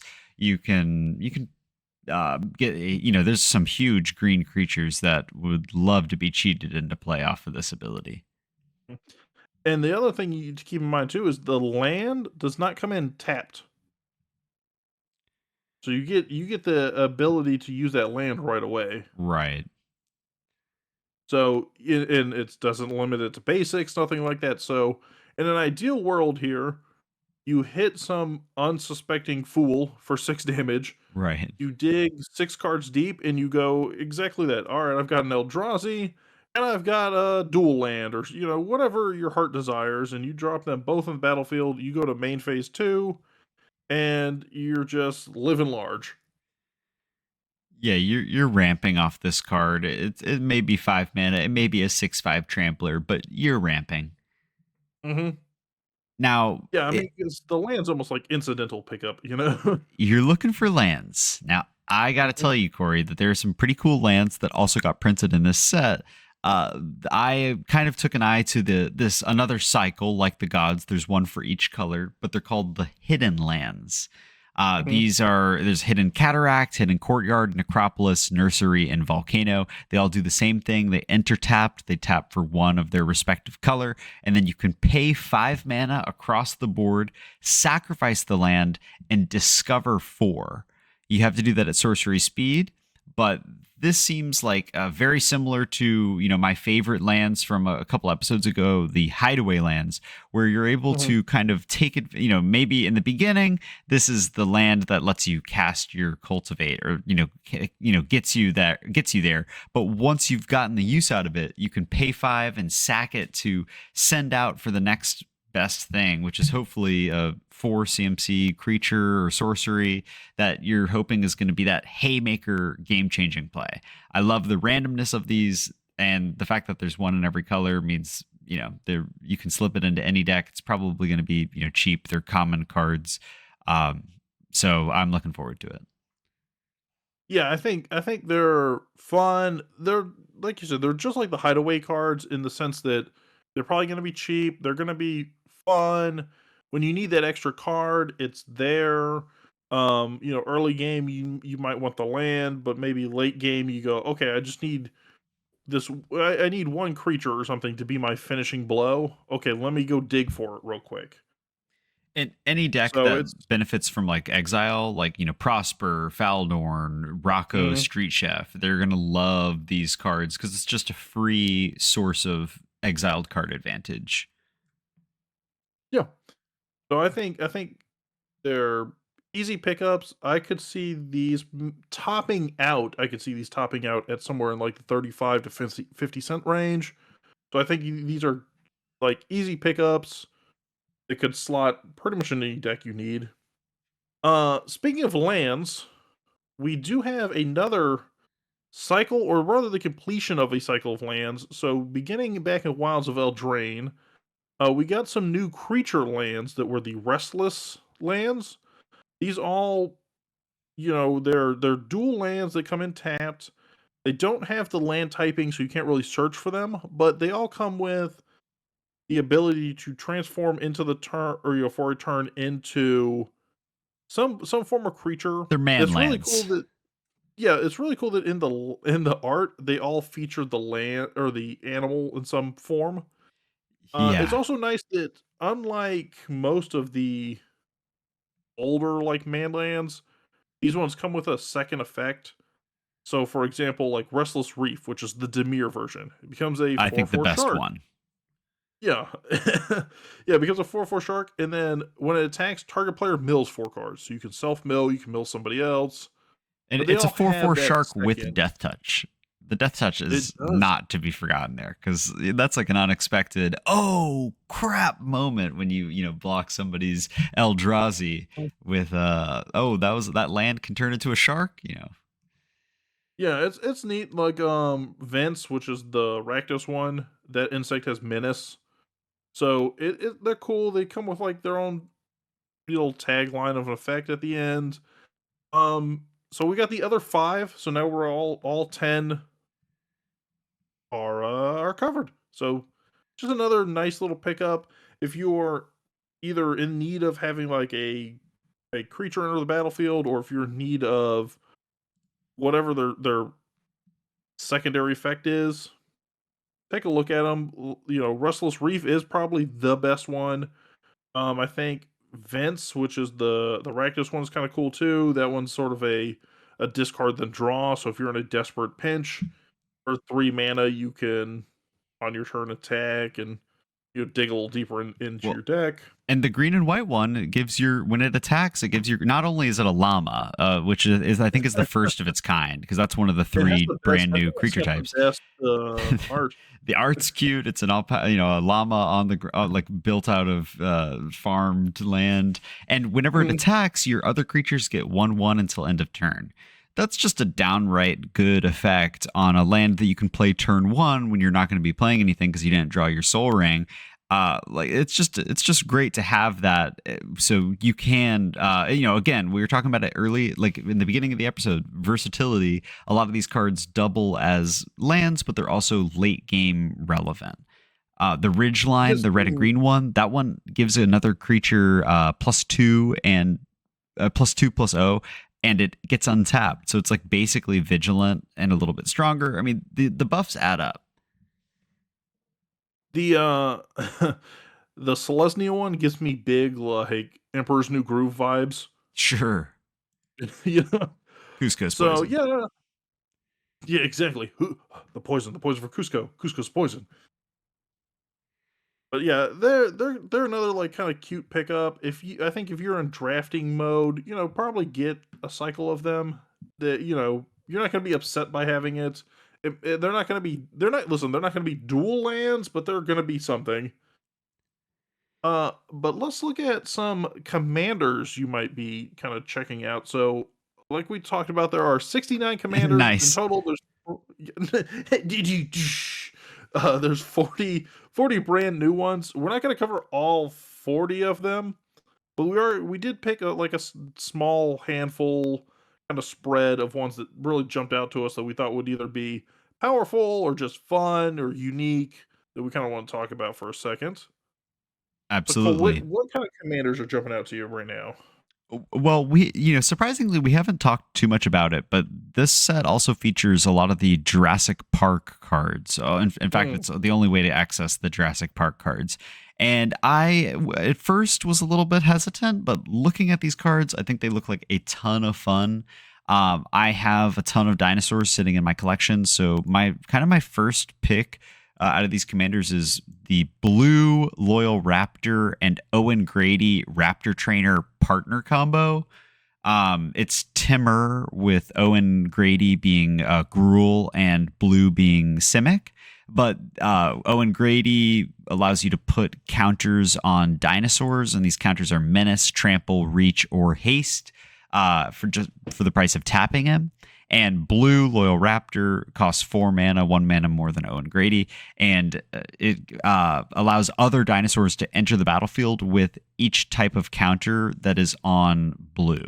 So you buff up blue by giving them counters from Owen Grady, and then all of your dinosaurs come in with haste or menace or trample or reach or a combination of all four.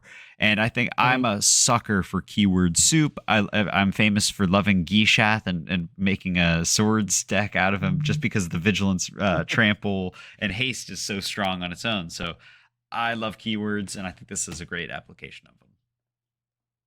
Yeah, I think it's a lot of fun. This also screams to me, like Omnat or not. I'm sorry, not Omnath, like an Ozolith style deck because all these things are counters. So if your creature dies and you have an Ozolith out there, you can put the menace and trample and haste and reach and all those counters onto it, and then assign back out. Sure. But yeah, it's really unique, and a lot of times, you don't have those keywords on a creature because, oh, if it had trample, it would be broken because, maybe its ability says whenever it deals damage, do blank. So if we give it trample, it'll be too easy to deal damage. Well, this is your way to kind of break those cards a lot of times. Also, it's Chris Pratt. Yeah, it's a little interesting with Chris Pratt, his face being on the card, but overall, I can get behind it because the mechanics seem so fun. So now that they've announced the Marvel cards, upcoming, do you think there's going to be a Chris Pratt Star Lord at a table against a Chris Pratt Owen at a The table? legendary rule would apply, bro. You can't have two Chris Pratt based cards on the table at the same time. I want a Chris Evans, a Chris Hemsworth, a Chris Pratt. A Chris Kindred deck. Yeah, That's it's gonna awesome. be all Chris pod. One of the ones that I wanted to talk about, uh, and this is sort of like maybe not the strongest commander, but I just thought it was like a unique little one, which is Zoyowa Lava Tongue. So it's 2 mana, black red, 2/2 Goblin Warlock. Oh, Does not look yeah. like a goblin, by the way. It looks like a little lizard man. I can see that. uh, yeah, it comes with Death Touch. And then at the beginning of your instep, if you descended this turn, which remember just means a permanent entered your battlefield or entered your graveyard, each opponent may discard a card or sacrifice a permanent. And then Zoya deals 3 damage to each opponent who didn't. So they can either discard a card, sacrifice a permanent, or take 3 damage. I think this card's awesome. I have a Rakdos Goblins deck that this is going Mhm. straight into. For a total, you can potentially do 9 damage on a turn cycle with this guy just being out there, Mhm. and having Death Touch at a 2/2 means he's a great blocker. 2 mana, 2/2 Goblin. Sign me up.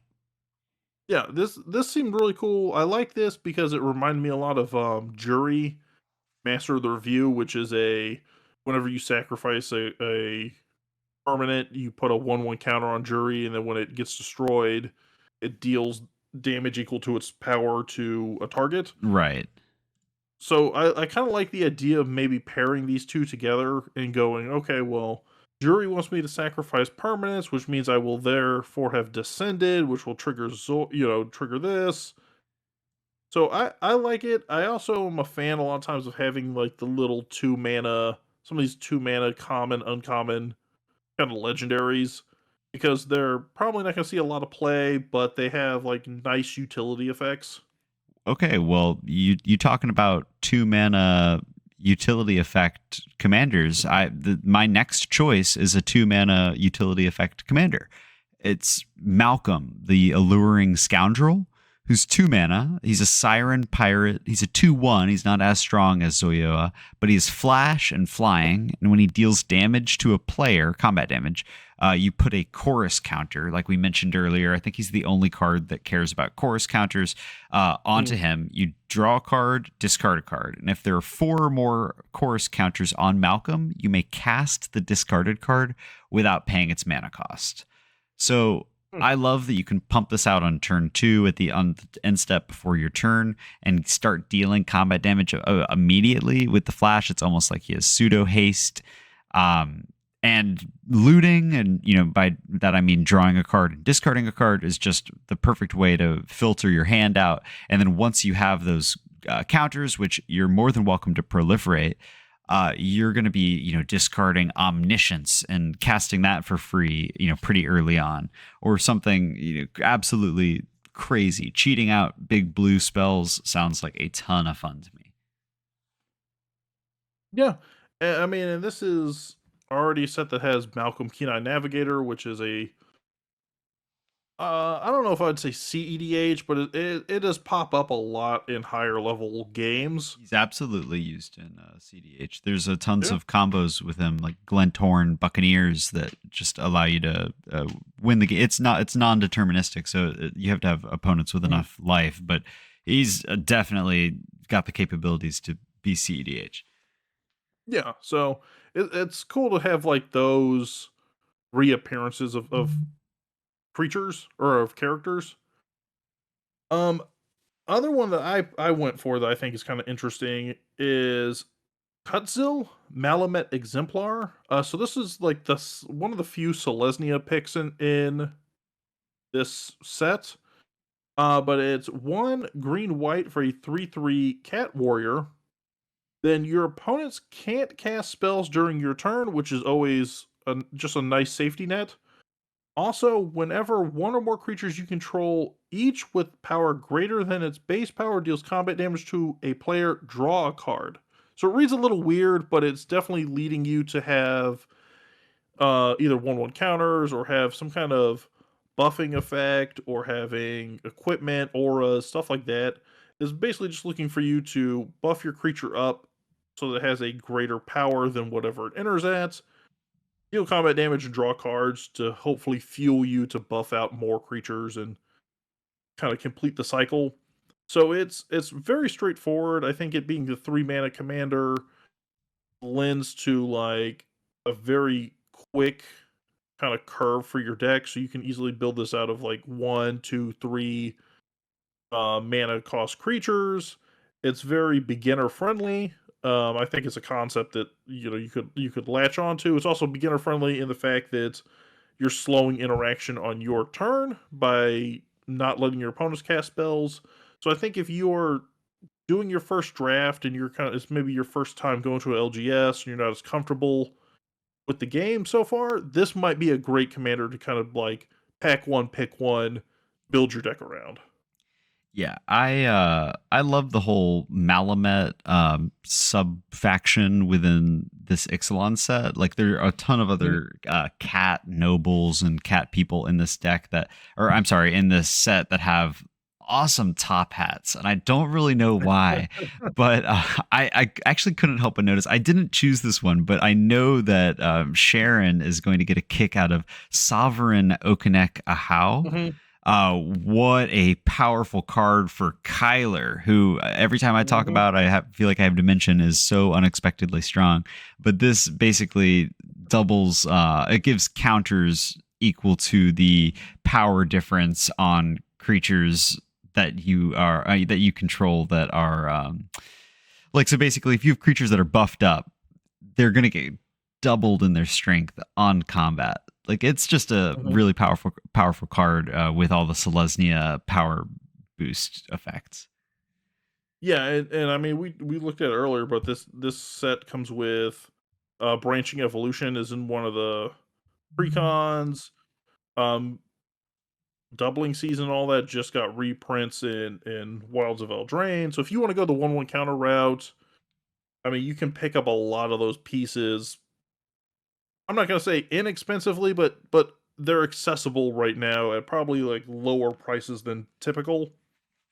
So you could build a nice deck. I do think that this is kind of like a cool look to it, and this is one of those ones where you could go counters, or like I said, you could go auras, or all kinds of different directions. So my last choice, or my third choice, was Amalia Benavides Aguirre. She's another 2 mana value commander. Not really, you don't get a ton of value off of her, but her ability is just so unique and fun. I really like it. It's ward, pay 3 life. So that Beast Within is gonna feel a lot more painful when you also have to pay 3 life for it. Hmm. And she's in Orzhov. She's a white and a black for a 2/2 vampire scout that says whenever you gain life, she explores. Then destroy all other creatures if its power is exactly 20.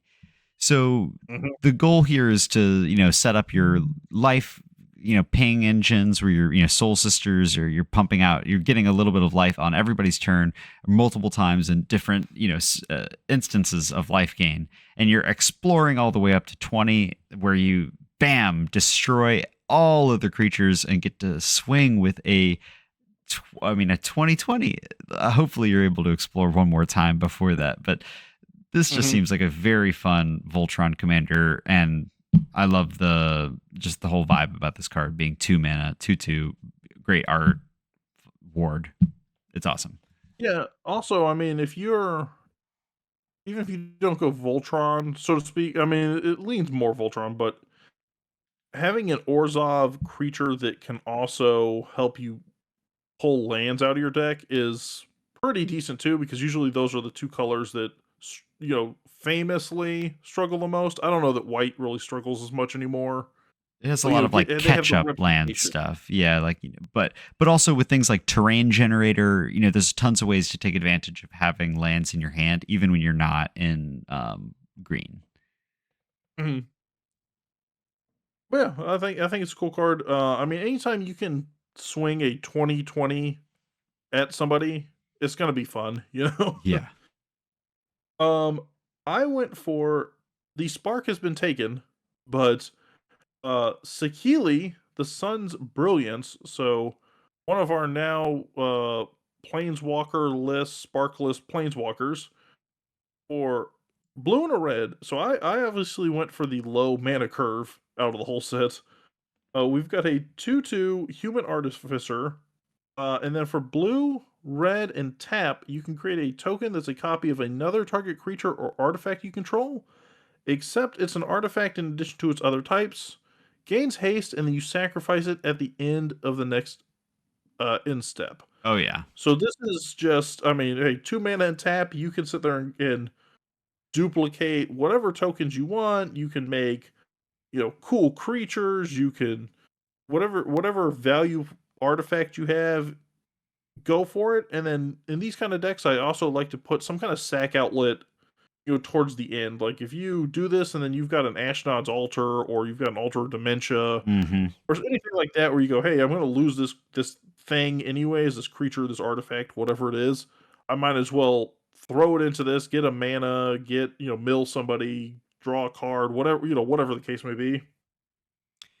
Absolutely. I mean, this just basically feels like Feldon, or almost kind of like a Brutoclad style deck. But Mhm. I love the fact that you can do either creatures or artifacts, because I think there's some, dangerous potential here with stuff like Gonti's Ether Heart and, abusing powerful artifacts and getting the chance to, have copies of stuff that you regularly would not have copies of.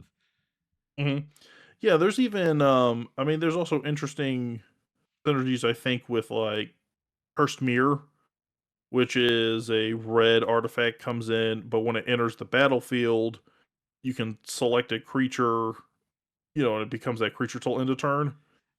So if you've got a creature with, like, an ETB, you could do stuff like that, kinda cheat it in, get that ETB again. I mean, Astral Dragon, that'd be a really cool card where when it enters the Mhm. battlefield, you choose a non creature permanent you control and you make like two, three creature versions of that permanent. Being able to make a copy of Astral Dragon, you probably can do some absolutely messed up stuff. That sounds like a ton of Yeah, fun. especially when you factor in the Astral Dragon copy would go away, but the copies it makes would stay. They'd Right. stick to the battlefield.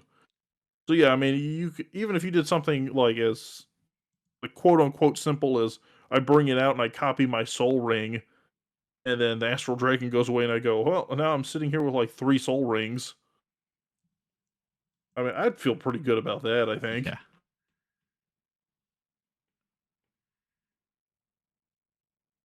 Let's see what else we got. Only other one. I mean, unless you've got some other ones, only other one that really jumped out to me that I wanted to make sure we highlight is the Micro Tyrant, Uh huh. which is 1 black green for a fungus because there is a Golgari fungus like sub theme going on in this set as well. Uh, no power, no toughness, but we'll get there in a second. So comes with trample. The Micro Tyrant's power and toughness are each equal to the number of creatures you control that are fungus and or sapperling. So it'll come in as a 1/1 and then vary depending on what your board state looks like. Right. Then at the beginning of your end step, create X 1/1 black fungus creature tokens with this creature can't block, where X is the number of times you descended this turn. So if you want to go that Golgari Aristocrats route, like Dina the Soul Steeper, things of that nature, you can go that route. You could sacrifice 10 fungus, I think, to some ability, and then you've descended 10 times and you make 10 more fungus at the end of your turn and just create like a value loop. Yeah, I think this is an awesome exponential growth commander. Having trample means that you're gonna strike some people down, and he facilitates a go tall and a go wide strategy. Although you can't block with those fungus creatures, so you're not gonna have too many blockers if you're attacking with the Mhm. Myco Tyrant. Yeah, but I also think having him at 3 mana is a very low curve that you can get him out and then probably outspeed a lot of people too. Now, But there were a lot of good commanders in this set, but more importantly, I mean, there were hundreds of cards that were printed that are going to be great in your 99. And a lot of these legendary creatures are going to be great in your 99 too, but I know we also wanted to highlight a couple of the smaller guys. Um mhm, the only card I've actually proxied this card and used it in a couple of games, and I've really grown to like it. It's Roaming Throne. It's 4 mana for a Ward 2 4/4 Golem that says when it enters, you choose a creature type, and it is the chosen type in addition to other types. And if triggered abilities of another creature you control would trigger, they trigger an additional time. So this is like a Panharmonicon, but for triggered abilities, which mhm. are, I mean, 10 out of 10 times, that's going to be a powerful to abuse mechanic. You can, I was playing a Nezahal deck where, I'm now drawing 2 cards on everybody's non creature spell casts. And so I think this card has a ton of potential in Kindred decks to be explosive amounts of value. I have an ETB Wizards deck that like there's just so many fun triggered abilities that you can double down on. So what I'm hearing is this is what I need to tell Sharon to put in her Kyler deck so that when all those humans enter the battlefield, Kyler gets double the counter and therefore gives all the humans more power. That sounds degenerate, my man. Yeah, I think that's a cool card. I mean, talking of these Jurassic Park cards, we talked about Owen. I almost said Chris again, but we talked about Owen and Blue. Right. But there are some interesting kind of Jurassic Park integrated cards for the 99 too. Dino DNA looks like a fun artifact. It's Oh a yeah. 1 mana artifact. It comes with Imprint, which I'll be honest, I'm not always the biggest fan of Imprint. I know it's powerful, but to me, I'm like, oh, but I don't want to lose my card. But in this case, I think it's worth it. This and like Mox Amber, I think, are the ones that I think, okay, this is worth it. Hmm. So for Dino DNA, you're gonna imprint. It's one tap. You're gonna exile target creature card from a graveyard. So what you're imprinting on is the creature. And then for 6 colorless, you create a token that's a copy of target creature exiled with Dino DNA, except it's a 6/6 green Dino creature with trample. Well, where have we So it's seen that before? Colossal Dreadmaw. What a fun, play into the big meme of Magic the Gathering. So I love Mhm. this card. I think it's very funny. I think it's cool that it's like Colossal Dreadmaw, but I also think it's funny that a lot of times on these imprint cards like this, it's like one at a time kind of deal. And this one, as long as you've got mana, you can just keep churning them out. So somewhere, I like the idea of there being like 6/6 Sakura Tribe dinos that are just being churned out because that's the thing I had in my hand at the time, or the Uh, thing I had in my graveyard. yeah, I think if you have ways to give creatures haste, this is a potentially a really strong card with anything that like taps for mana equal to its power. Because Mhm. you're then going to be able to create an infinite number of these cards or these dinosaur versions of whatever your card is, be it like um it's probably some sort of elf, the nurturer, the Mhm. mom elf. Like there's a million cards that do it. So I think there's a lot of potential. Obviously that the legendary rule would apply, but you know what I mean. Like there are so many ways to abuse this, but it does look like a very fun card. You don't want it all to just be Llanowar elves, where you've got nothing but 6/6 dino elves that tap for 1 green with trample. Or Birds of Paradise, but flying 6/6 Birds of Paradise. I'll Yes. take it.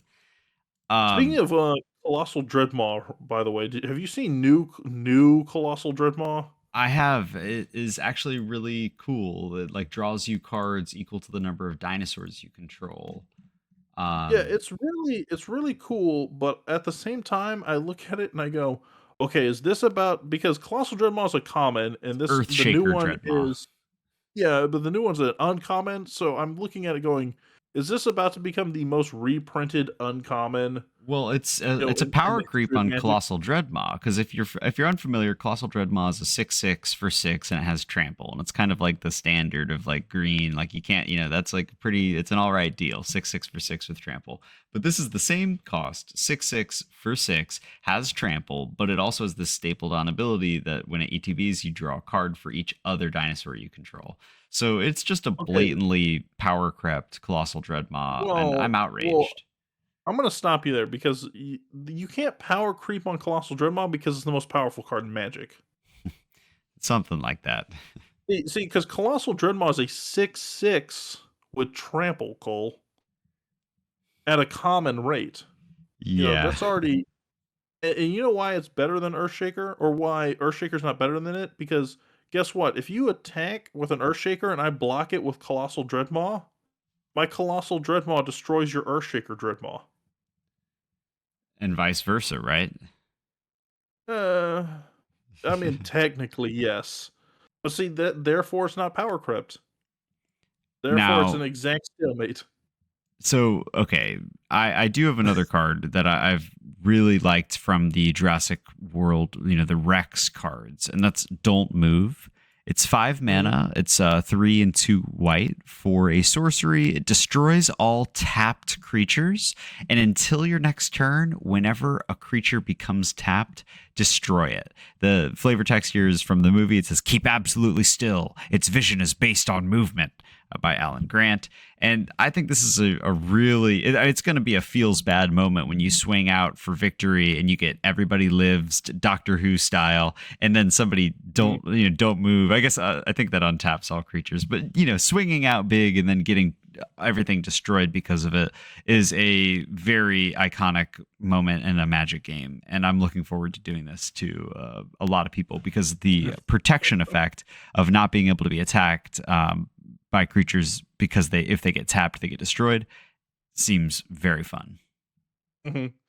What are your thoughts on cheap removal? Because I think those are usually the cards that pop up and become like staples in the long run. Oh, absolutely. I mean, you're talking about generous gift. You're talking about things like Pongify, Resculpt, things that destroy for cheap but give something in return. Mhm. So I've got two options here that I think one definitely becomes near staple, or at least in its perspective color. And I think the other one might situationally be better than one of the staples, but might be worse in other situations. So first off, we've got Get Lost, which is your white. I think will become a staple or near staple in white. It's one in a white for an instant speed. Destroy target creature, enchantment, or planeswalker. Then its owner creates 2 map tokens. Right. I think it's got like nice versatility. One of the things we look at is for 1 mana at instant speed. Obviously, you famously have swords to plowshares, and you've got Path to Exile. And Which then do once you, exile, but they don't access Mhm. planeswalkers or enchantments, which this does. It's rare Right. for something to be able to destroy planeswalkers. So I'll take that. And then when you get to 3 mana, you've got Generous Gift, which is permanence. It's destroy permanence, and maybe that elephant might be worse than having 2 map tokens. I think, but at 2 mana instant speed, destroying the enchantment. That's what I really like right there. I think it's strong. You said you had Mhm. another spell that's kind of similar, right? Yes. So I'm gonna read the spell to you, and then I want to see if you. I think it is similar to a staple in its color, and I want to see what your thoughts are when I say it afterwards. So we've got you. You remember my beloved little lava tongue goblin from a second ago, Right. Zoyowa. So now we've got Zoyowa's Justice, which is 1 in a red for an instant. The owner of target artifact or creature with mana value 1 or greater shuffles it into their library. Then that player discovers X, where X is its mana value. So if you target someone's Soul Ring, they're shuffling it away, and they're exiling until they hit And they're getting a a Darksteel mana value one. Forge. Say, yeah, exactly. I mean, odds are if you do it to someone's Soul Ring, they're getting their Soul Ring back out. But if you do it to, let's say, an 8 mana card or something like that, you know, they're probably gonna land on something that's not that 8 mana They're going to card. downgrade, hopefully. Hopefully. Um, so my question is, where do you think this stands compared to like a Chaos Warp? Because a Chaos Warp is 1 more mana, but Chaos Warp also has the odds that they might whiff into a land. Well, I like this because you can use it on yourself and swap something that maybe you're not using anymore into, hopefully something stronger. And the fact that it Mhm. is, it's Discover X, like you're likely. I mean, you're not going to get anything that you're going to get something that is either at the same level or same at the very least same CMC, or something at a lower CMC, but maybe it's exactly what you need in that moment. I'm a risk taker. I believe in the heart of the cards, so I like Zoyo's Justice. Okay. I think I like it too. Like I said, I think Get Lost probably is. If I'm building like a mono white deck, it's probably the fourth or fifth like removal spell I'm putting in there. Like I'm definitely going Path, Swords, Generous Gift. Stroke of Midnight, which is the newer generous gift, and then maybe this, and then maybe Fateful Absence, which is pretty much the same card, but it doesn't do enchantments, and it gives out a clue token instead of 2 maps. And I think at that point I'm like, all right, those are my 5-6 removal spells to start off. Well, okay, so I actually one of my favorite cards from the set in total in general, I would argue maybe my favorite card is this 2 mana removal spell, like yours, your 2 mana red Mhm. and white, but this removes from the graveyard.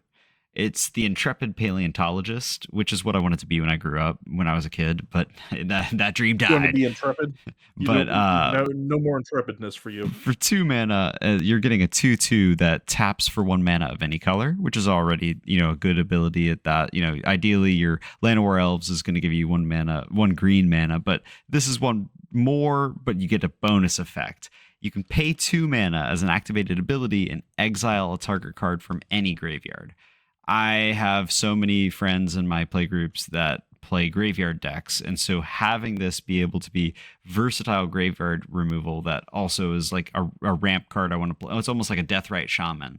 Uh, Now it does have a stapled on extra ability that says you may cast dinosaurs from cards that you exiled with Intrepid Paleontologist, but they enter with finality counters on them, which I think that ability is slightly less relevant than just the graveyard hate that the 2 mana activated ability supplies. But I'll Mhm. be damned if that doesn't tickle my fancy, exiling somebody's Zatalpa and then being able to bring that out onto the battlefield. Yeah, I mean, you wouldn't be able to do it to someone else's because it's only cards you own. But Oh, well, the card's ruined.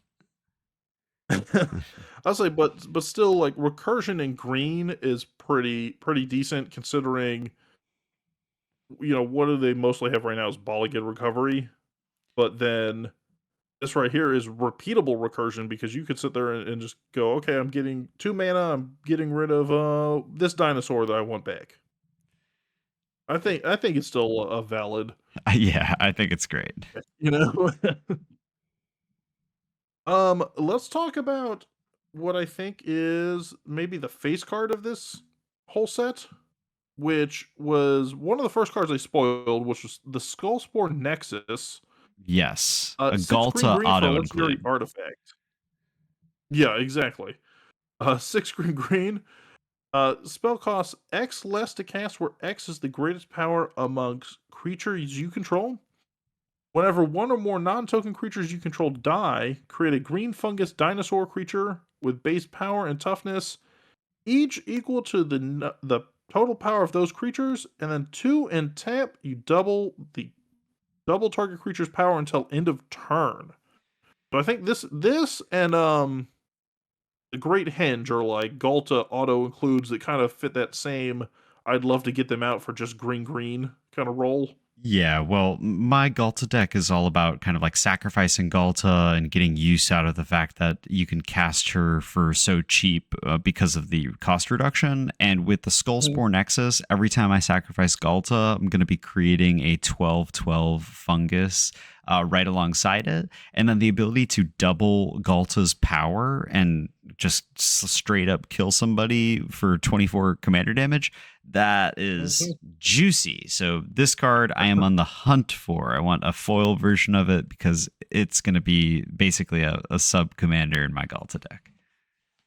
Yeah, I think if in this entire set, if there's one like chase card that is the hey, it's a new card, I crack it open, and you know that this card is going to be $50, in a couple months. I think this is the one I would put my money on. Like I would hitch my wagon that this is going to be the card blowing up in price. Well, I think it's there's so many fun cards in this set. There's so many treasures to be discovered in the center of Ixalan, underneath, in the hidden world. And I'm so hyped for anybody who is either getting into Magic or who loves Magic and maybe played back when Ixalan came out, because if you did, you remember just how much fun these cards are. Elder Dragon or Elder Dinosaurs galore, the Jurassic Park cards. This is going to be a fun winter season. hmm Now there is one card, Cole, that is not in our show notes, but I do think we have to talk about it before we wrap this up and go to the question of the week, card of the week. Okay. That card, because we're still in the Omen Path storyline, each of these sets only has a singular planeswalker in it. Now, in Wild's Eldraine, that was Ashiok. However, in Lost Caverns of Ixalan, we're going to see a brand new planeswalker that has never appeared as a planeswalker before. And that That's is right. our good Elefante boy, Quintorius Cand. Yes. So we've seen him before in Lorehold College of Strixhaven, but he's now back as a planeswalker. So Quintorius is 3 red white, comes with 4 loyalty. Just has a already stapled on ability that is whenever you cast a spell from exile, Quintorius Cand deals 2 damage to each opponent, you gain 2 life. Then, for +1, we can create a 3/2 red-white spirit token. For -3, you discover 4, so you can start basically cascading your way to a 4 mana. And for -6, you can exile any number of target cards from your graveyard, add red for each card exiled this way. You may play those cards this turn. So Boros exile? Boros Prosper, basically? Yeah, I wish this card could be your commander because it does look very fun. The art is a little bit ridiculous, but overall, I think it looks like a fun card in Boros. The art threw me off at first because so his foot is up on like a pedestal, like some kind of stone pedestal. But if you glance at it, it looks like he's skipping through the air. Like he's skipping through the air while he's surrounded by these spirit ghosts, while he's reading a map and he's glowing. It is a weird weird bit of art. Yeah, he does look like a rock star. But yeah, I like it in the sense that it's almost like a color pie break because it's not something you typically don't see Boros doing this whole like cast from exile, hoard up mana by exiling things out of graveyards. So I like it. I think maybe in Oathbreaker he might get a little bit of traction. Right. I do. Yeah, he's a fun planeswalker, so he's maybe going to see some play in Super Friends decks and anything that wants to generate a lot of mana and mill, maybe some self mill. I think it looks like a very fun card. Mhm. But that guys, that's the end of our guide. We do have a question of the week, card of the week, but before we get there, I do have one question for you, Cole. What commander are you building out of this set? Like, what's the one commander that you're like, this is it? This is the pinnacle of what I want to build. Ah, wow. Well, to be perfectly honest with you, I'm getting a booster box and it's going to kind of depend on what I pull. I want to, kind of have I want to build some, a deck that has a lot of the set mechanics and so I'm hoping to get lucky, but I would build the I'm a huge fan of the Owen Grady and Blue Loyal Raptor Mhm. partner combo. I think Timur is super fun and I'm looking for an excuse to throw down some dinosaurs. So that's my number one choice. What about you? Um, yes. So I flip flop between if I want to do more pirates or dinosaurs. I think I want to do dinosaurs because I already have Grixis commander decks, but I don't really have a Naya commander deck. So I kind of want to build, and we didn't talk about it, but I kind of want to build Huatli, Oh, which awesome. is it's green is basically green on the front side. When she enters the battlefield, you search for a land card, put into play, and then for 5, you can flip her into a 5 chapter saga that brings out dinosaurs, that lets the dinosaurs tap for mana, lets you cheat out other dinosaurs. I just think it's a fun looking kind of commander, and I like the idea because it's also in white that I could potentially put in like ephemerates and some kind of flip effects, so I can keep resetting the saga and have her re-enter on her face side and ramp. I just think it seems Sure. like it would be a fun build with dinosaurs. Absolutely. I think she looks really cool. All right. So here we are. The time has happened. Question of the week. So this question of the week comes to us from Daniel. And Daniel's question is, what is a talent the other person has at the game table that you wish you could do as well as them? So I think I have an answer for this. Oh, I'm me gonna too. jump ahead of you. Normally Okay. I defer to you, but I'm gonna jump ahead this time. One of the things I think Cole does exceptionally well that I could definitely get better at or brush up on is he sees combos within the combos. And by that I mean he sees these interesting interactions in the moment that maybe like when you were building a deck, you didn't necessarily see that interaction, but you found yourself in a jam and you were able to weasel your way out of a jam by crafting these interactions that you didn't necessarily plan on. So I think you're on the spot kind of reading of the table and utilizing your deck as a tool to shift things to your benefit is something that I could do a lot better that I think you really excel at. Well, that's extremely kind of you to say. I really appreciate that, and I do agree with my ability, my strange ability to, like a rat backed into a corner, claw my Sure. way out of some downright dirty scenarios. I've been in some absolutely messed up games, Corey, and so you gotta scratch, you gotta fight, you gotta bite when you need to, and it's Claw I your so I way do out of the take pride. sewers. um Listen, man, we've all been to Command Fest. We know what it's like to claw your way through the muck of the Right. Now, I've been having trouble clawing through the muck of the political game in Commander. Now, I know it's been brought up before because Corey, Corey is a DM. He was our DM for a little bit. He's an absolute wordsmith.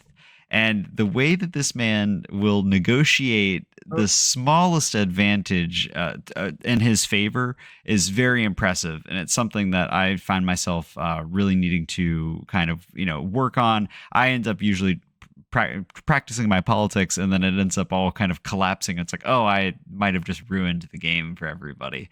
But Corey does it in a way that makes you want to earn his favor, and he packs a lot of removal, so you can kind of negotiate with him and hope that you're on his good side, because he takes politics seriously, and every game becomes political when you're sitting with Corey. I think I think no one has, for better or worse, I don't think anyone has played a game with me where they have not heard me say at some point like, "I'm not the threat, guys. What? I'm not the threat." But Like really, regardless he of what the is. board state is.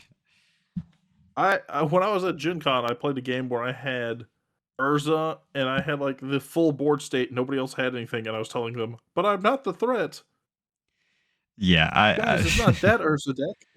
not that Urza deck. As you know, I drafted it. It wasn't that Urza deck. Hey, but Daniel, thank you so much for your question of the week. Yeah, sorry, I think we're both did not give a hyper in depth answer, but I think what we're 2.5 hours maybe into the review, and Cottonmouth is kicking in. Well, so Um, let's go ahead and finish it off with the card of the week.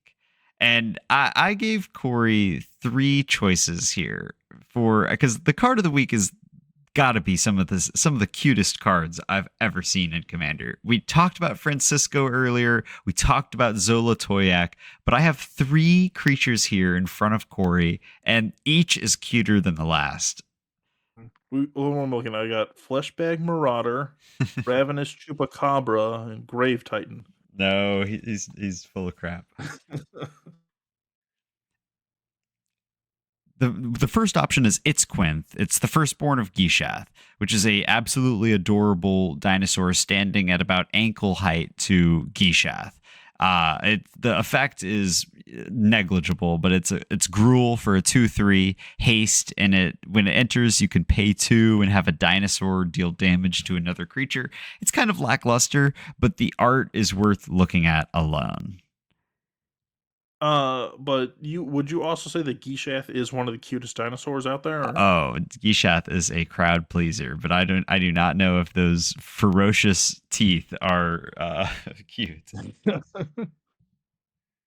Next up we have Cole. It looks like Cole in Weasel mode. Thank you, Cory. Sure. He's referring to is basking capybara, which is a beautiful example of a beast basking in a what appears to be a steam bath. It's just a gorgeous creature. Again, the effect is negligible. Again, it's a 2 mana 1/3. It has descend 4, and it has +3/+0 as long as there are 4 or more permanent cards in your graveyard. So it has the potential to be a 4/3 for 2 mana, but really what you're looking at is a beautiful and humble capybara. And then, It reminds me a lot of Invigorating Hot Spring, uh-huh. like artwork wise, where it's just like shaggy animal soaking it in. Now, last but certainly not least, is a card that has been tugging on a lot of heartstrings. This is the Poison Dart Frog for 2 mana and a 1/1. It has reach, it taps for 1 mana of any color, and you can pay 2 to give it Death Touch until end of turn. Reach, Death Touch on a 1/1. Oh, sign me up. It's like a Baleful Strix, but without the commitment to blue and black. This card has the cutest eyes I've ever seen, and it's looking into Cory's soul.